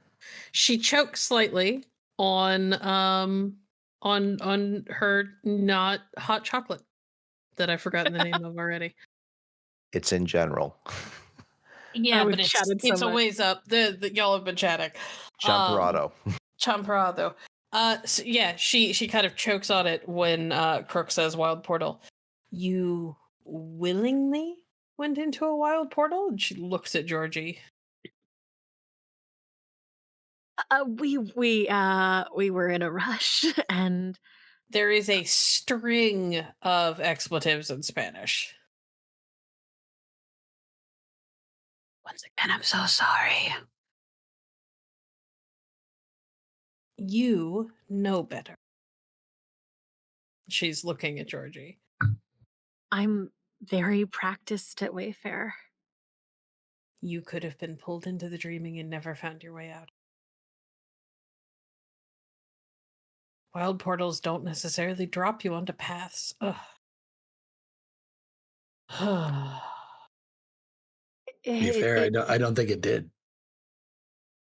Don't Georgie looks That's- at Crook like, dude. That is my point, Sir Crook. And we wouldn't be home if not for Georgina. So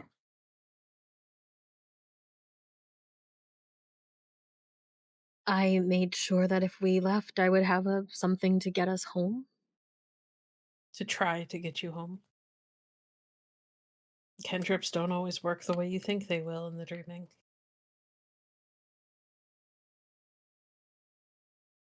I'm glad it worked.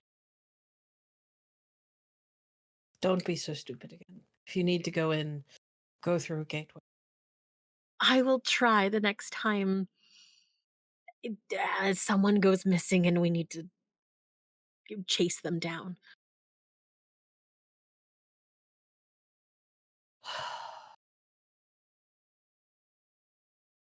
Crook, you said you were going to get a stack of index cards?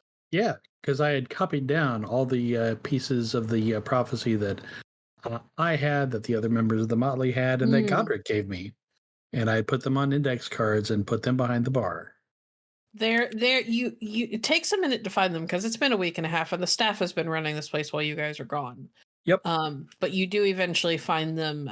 They are like tucked into this spot between you know how in a lot of shops and stuff there will be like a space like almost cut out of the top of the counter so that the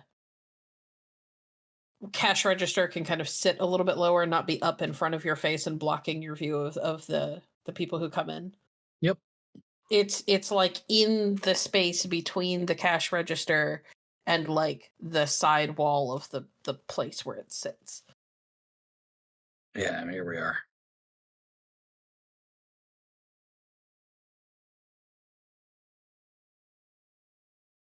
These are what we had. I don't suppose that in the time we've been gone, someone's managed to get the whole thing down. If they are, they're not saying. There have been a few more lines that have, or there have been a few lines that have come out in the rumors. I don't know how accurate they are.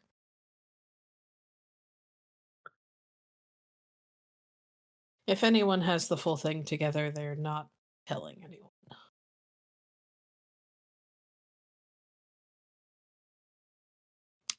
Do you know which lines, or do you remember which lines you had written down, Crook?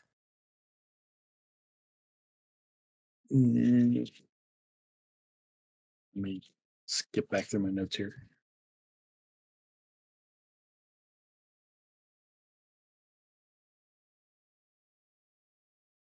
While that's happening, is anyone else talking? Yeah. Georgie sort of like kind of like it shrugs the coat off but doesn't like let it leave her body. Something that it's been bothering me is that all of these all feel like visions from something our pasts, and I know that the rest of them don't have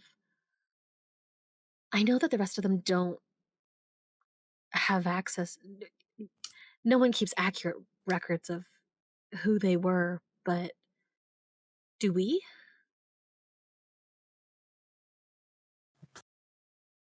Not too far back, no.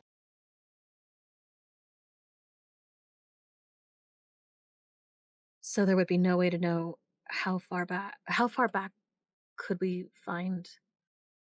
Our family's records go back a few generations.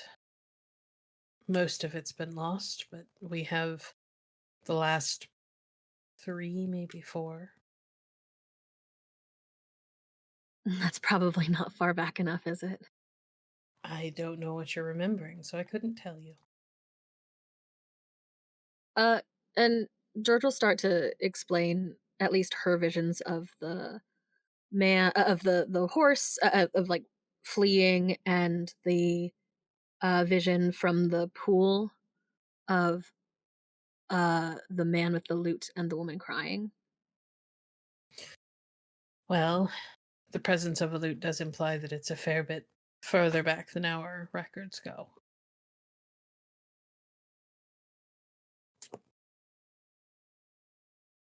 And none of the stories you remember would ring a bell, do they?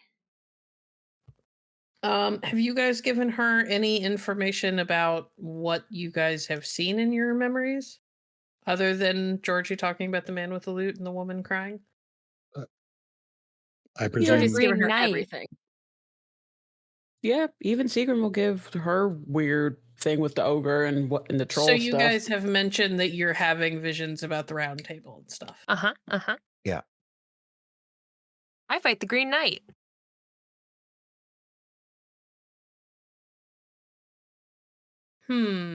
Georgie, Yes. I'm going to have you make a roll from your sheet, and you're going to get some extra dice because she's going to help you. I would like you to roll intelligence and academics. Weirdly enough, art history will apply. Yes. And you get 2 extra dice. Standard difficulty? 8.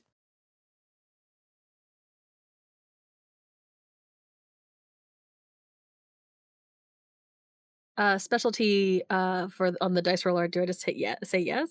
You could hit yes. You could put in what the specialty is. It does the same thing either way. 5 successes. It takes some talking through. But after a while, you manage to narrow it down that if this memory is from one of the Knights of the Round Table, like everybody else's memories seem to be, yours are pointing towards Tristan and Isolde. Is the only one that makes a lot of sense. All right.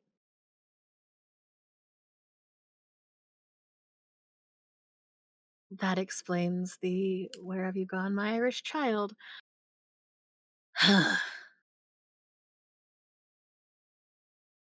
And the being on the horse and riding hard with someone behind you. They were fleeing for their lives.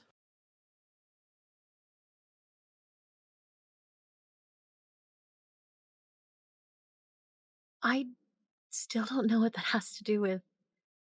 Well, it just means that it's that, not.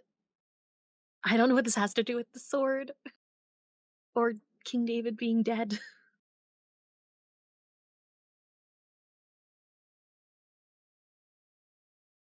That I can't tell you.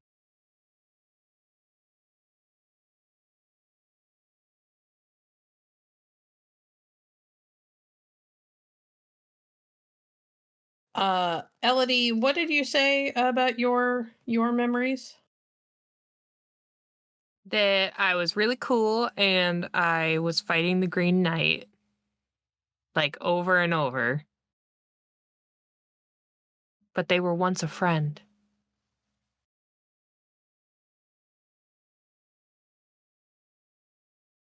Would you like to make a roll?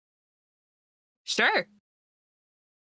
And would anybody like to help her? Because she does not have academics. I can help her. Sure. I can throw. I can lend a hand. What am Yeah. I rolling? Either you can roll and just get extra dice, or you can have somebody else roll for you, and I'll just jack up their difficulty. It's up to you. I think I'd like to roll with extra dice. All right. So you're going to be rolling just intelligence, and I will allow you to have 1 extra die from each of your motley mates. Each who are contributing? Yeah. Okay, so that's Sigrun and was it Crook or Rowan? Both of us, I think. Yep, I'll I do think it. we're Okay, all okay, helping All you. 4 of us are. Okay, I just wanted to double check. I didn't want to one from each. I didn't want to assume. Difficulty. Yeah, we'll keep the difficulty at 6.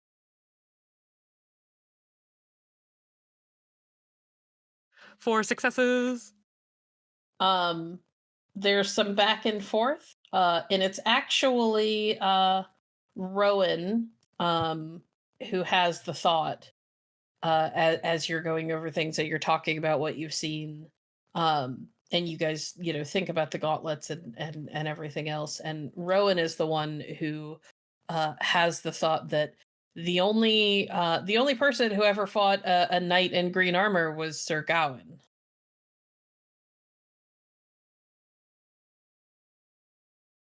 Crook laughs. I don't know Arthur. Oh, there's a I- fantastic movie that I should show you. It's actually a glorious movie. It's such a good movie. It's so good. I don't have time for a movie. Give me the cliff notes. It's a test. Oh no, okay. Georgie's like trying to not explain everything. It's about being honorable. There's a bunch of tests. So don't sleep with people's wives, that sort of thing. The Green Knight's head he regrows. I think I can manage not to And sleep keeping with someone's vows. wife. And keeping promises and vows and whatnot. I can do that. I'm an honest guy.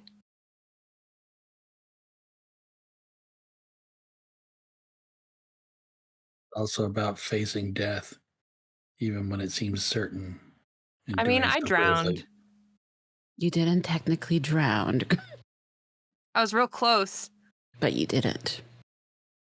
I will walk back into the Potomac. No, you won't. Okay. You didn't finish. That sounds gross out of So context. ominous. It's such an ominous statement. It's like you didn't finish. Like, oh. What a condemnation on me. Um, Oh my God. It's my name.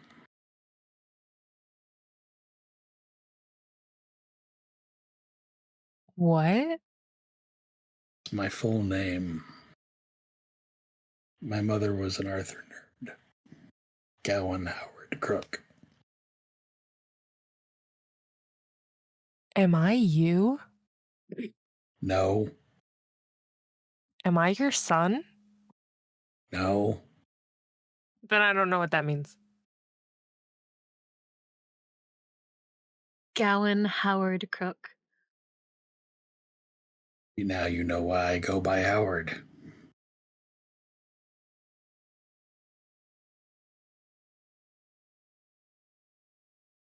Also, funny enough, I don't know that Rowan will bring this up, but multiple of you I think almost all of you, if not all of you, have read Rowan's books. One of the main characters is named Gowan. I think at the very least, it is a very... I don't think this can be coincidence anymore that Gowan is related to us to such degree. I'm not Gowan. Gowan never had to fight a dragon. Yes, well, your birth name has Gowan. Elodie was Gowan in her vision and memory. And then Rowan has a character named Gowan. I don't would think chalk- that's coincidence anymore. I would chalk that Just- to Arthurian nerds. It could Nah. just be coincidence. Very strong coincidence. My problem is I don't know Arthurian legend as well as I should, because the only knight I know who fought a dragon is George. No. No. I said it. You just answered your own thing. I'm gonna walk into the sea. Don't wait up. That's not a threat for you. Legitimately, Yeah, I but- think you just answered your own question. George wasn't a knight of the round table. But that's Was still he? funny.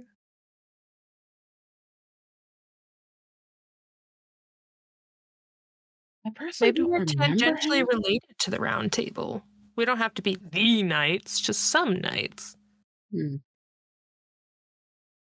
Any chance I could make a roll on my memories? Yes. Is it possible for me to do so as well? Because at the very least, from what I recall from Sigrun, she was too wrapped up in the prophecy to really have a memory of like a night. And then when she was in her trippy, You've had some memories. You saw strange things that no one else seemed to notice during your chrysalis, and Oh, you saw yeah, some, true. and you saw some when you were in the dreaming. So Yeah, I didn't know if like her specific like walkthrough in the dreaming was tied to the round table. So could I also make a memory check for that? sure. Let's start with Rowan Go with me first. first. Yeah. Rowan, Yes. intelligence plus academics. Will medieval history go in there? Medieval Or? history will absolutely apply. Perfect. And you can have one extra die.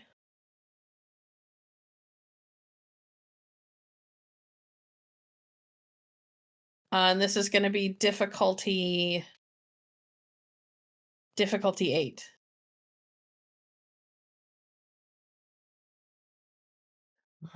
Just for the sake of it, I'll throw a willpower on there. Okay.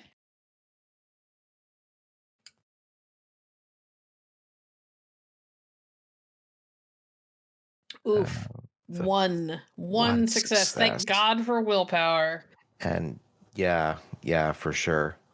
Like 2 10s, which would have multiplied that, but then the ones just threw it all away. Okay.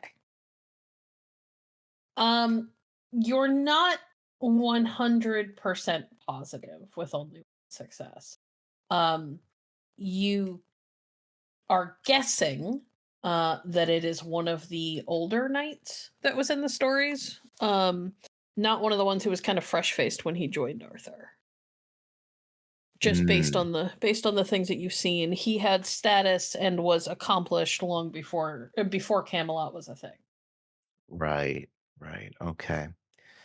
One of the older knights, I'm sure. Couldn't say which one, though. Sigrun. Mm-hmm. Intelligence and academics, one extra die. And we're going to make yours a difficulty 8 as well. Okay. 8. We'll willpower that too. Because I figure.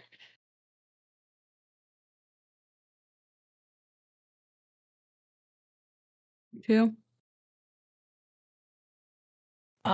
Thinking back over the things that you have seen, the recurring thing that has popped up during your chrysalis, popped up again when you were in the dreaming and you got to live out one of your own memories, is that you fought a giant. And it takes some back and forth with everybody, and you realize that there's only one knight who has a story specifically pertaining to a giant.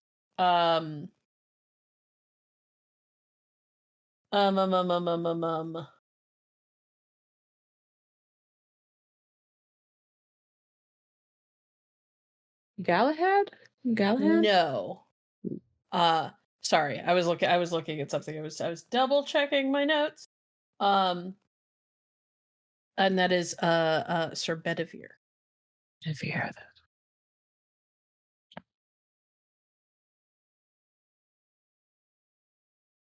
I believe I had many visions, both in my chrysalis and up to now. One of the more common threads was fighting a giant. And I know I walked in a memory of one of my previous lives, and it was facing a giant. I think Bedivere?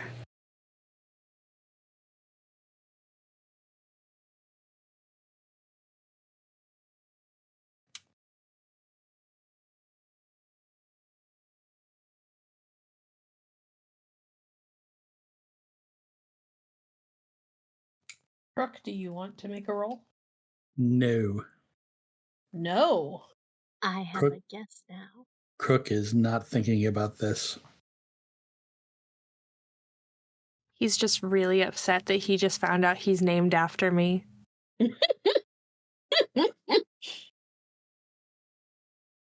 Crook, do you want to guess? No. Doesn't matter who I was, it matters who I am. It may be worth finding out just to help with the rest of this situation. Getting all of the facts.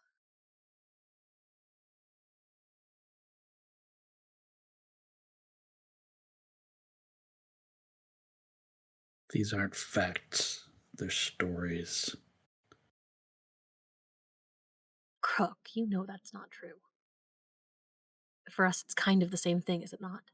No, it isn't.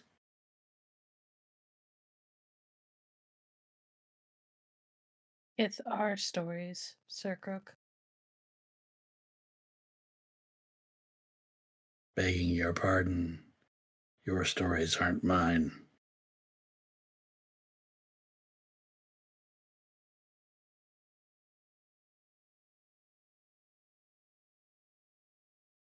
Fine. Tilting at lists and fighting dragons and...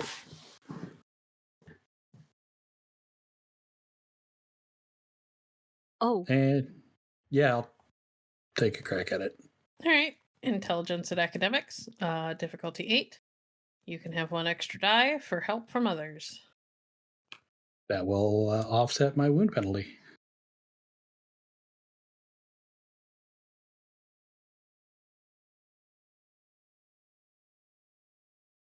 I will spend a willpower on this.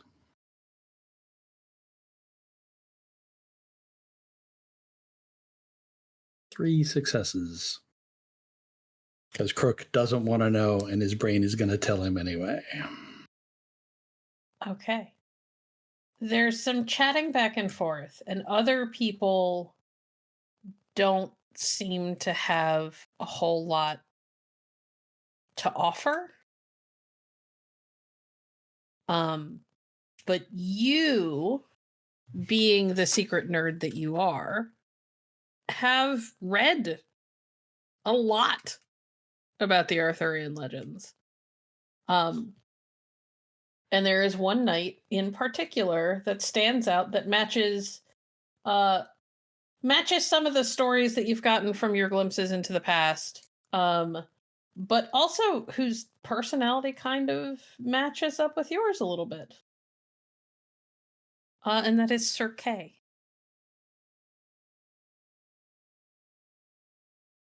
Arthur's foster brother.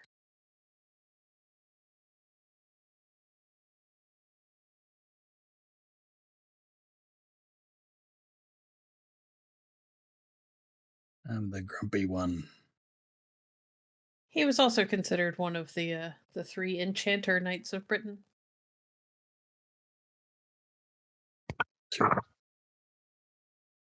Sir Kay is in charge of the kitchens. Usually beat people about the head and face. Was really shitty to that night I talked about when we were talking about fighting at morning, noon, and night.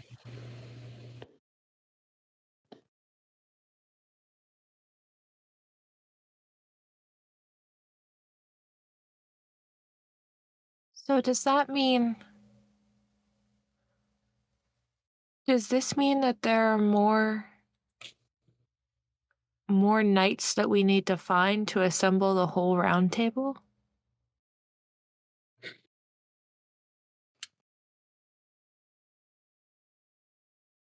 Perhaps.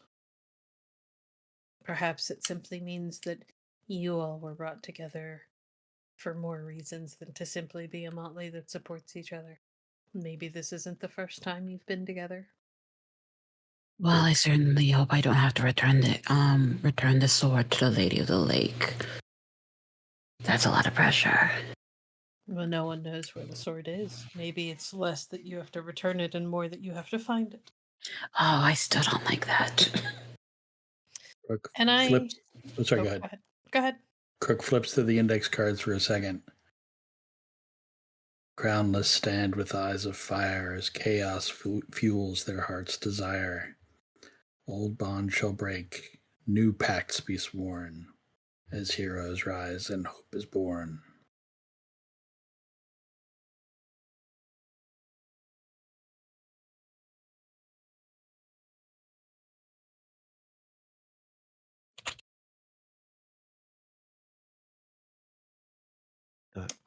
Georgie's grandmother gets up and takes one of the blank cards and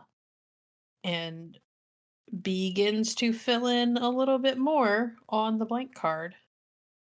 And what she gives you is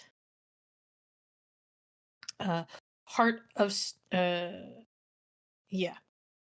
Heart of Stone and Marble Spire, where powers grasp need not expire. Legends from forgotten days rouse the dream from ancient haze. And she hands it to you. Thank you.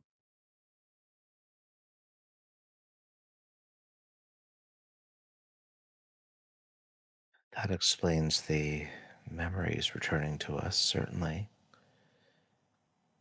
If I'm getting the meaning of that correct. Also explains the dreaming being so active lately. It is Most active in other definitely. places too? Sorry, say that again? It is active in other places too? It moved the entire Parliament of Dreams from New York to DC. And it Oh, apparently that, yes. formed wild portals for you to go through. Oh, I would say it one has at been more least. active than usual. Indeed. I thought perhaps you had noticed something in Pacifica.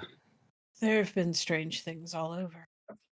Most of them we didn't assume were associated with one another.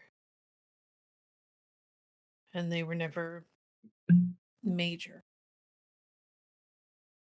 Ah, I see. Well, you all are home and safe, and I'm sure exhausted. Somewhat. I As am Elodie sorry is for falling worrying. asleep, just, no, I'm fine. I am Your sorry for worrying, Lita. Yes, you are. She will stand up and make her way over to Elodie. And she takes this shawl that is not the same old shawl, obviously, that she used to wear, but it is a newer one. That is clearly hand knit like the other, or hand knit. And she takes it off and she wraps it around Elodie's shoulders. Come on, time for bed. And that is where we're going to leave it for the night. Thank you for joining us, everybody. We hope you had as much fun as we did. Make sure that you tune in on Monday for Under a Blood Red Moon, our Werewolf the Apocalypse Chronicle.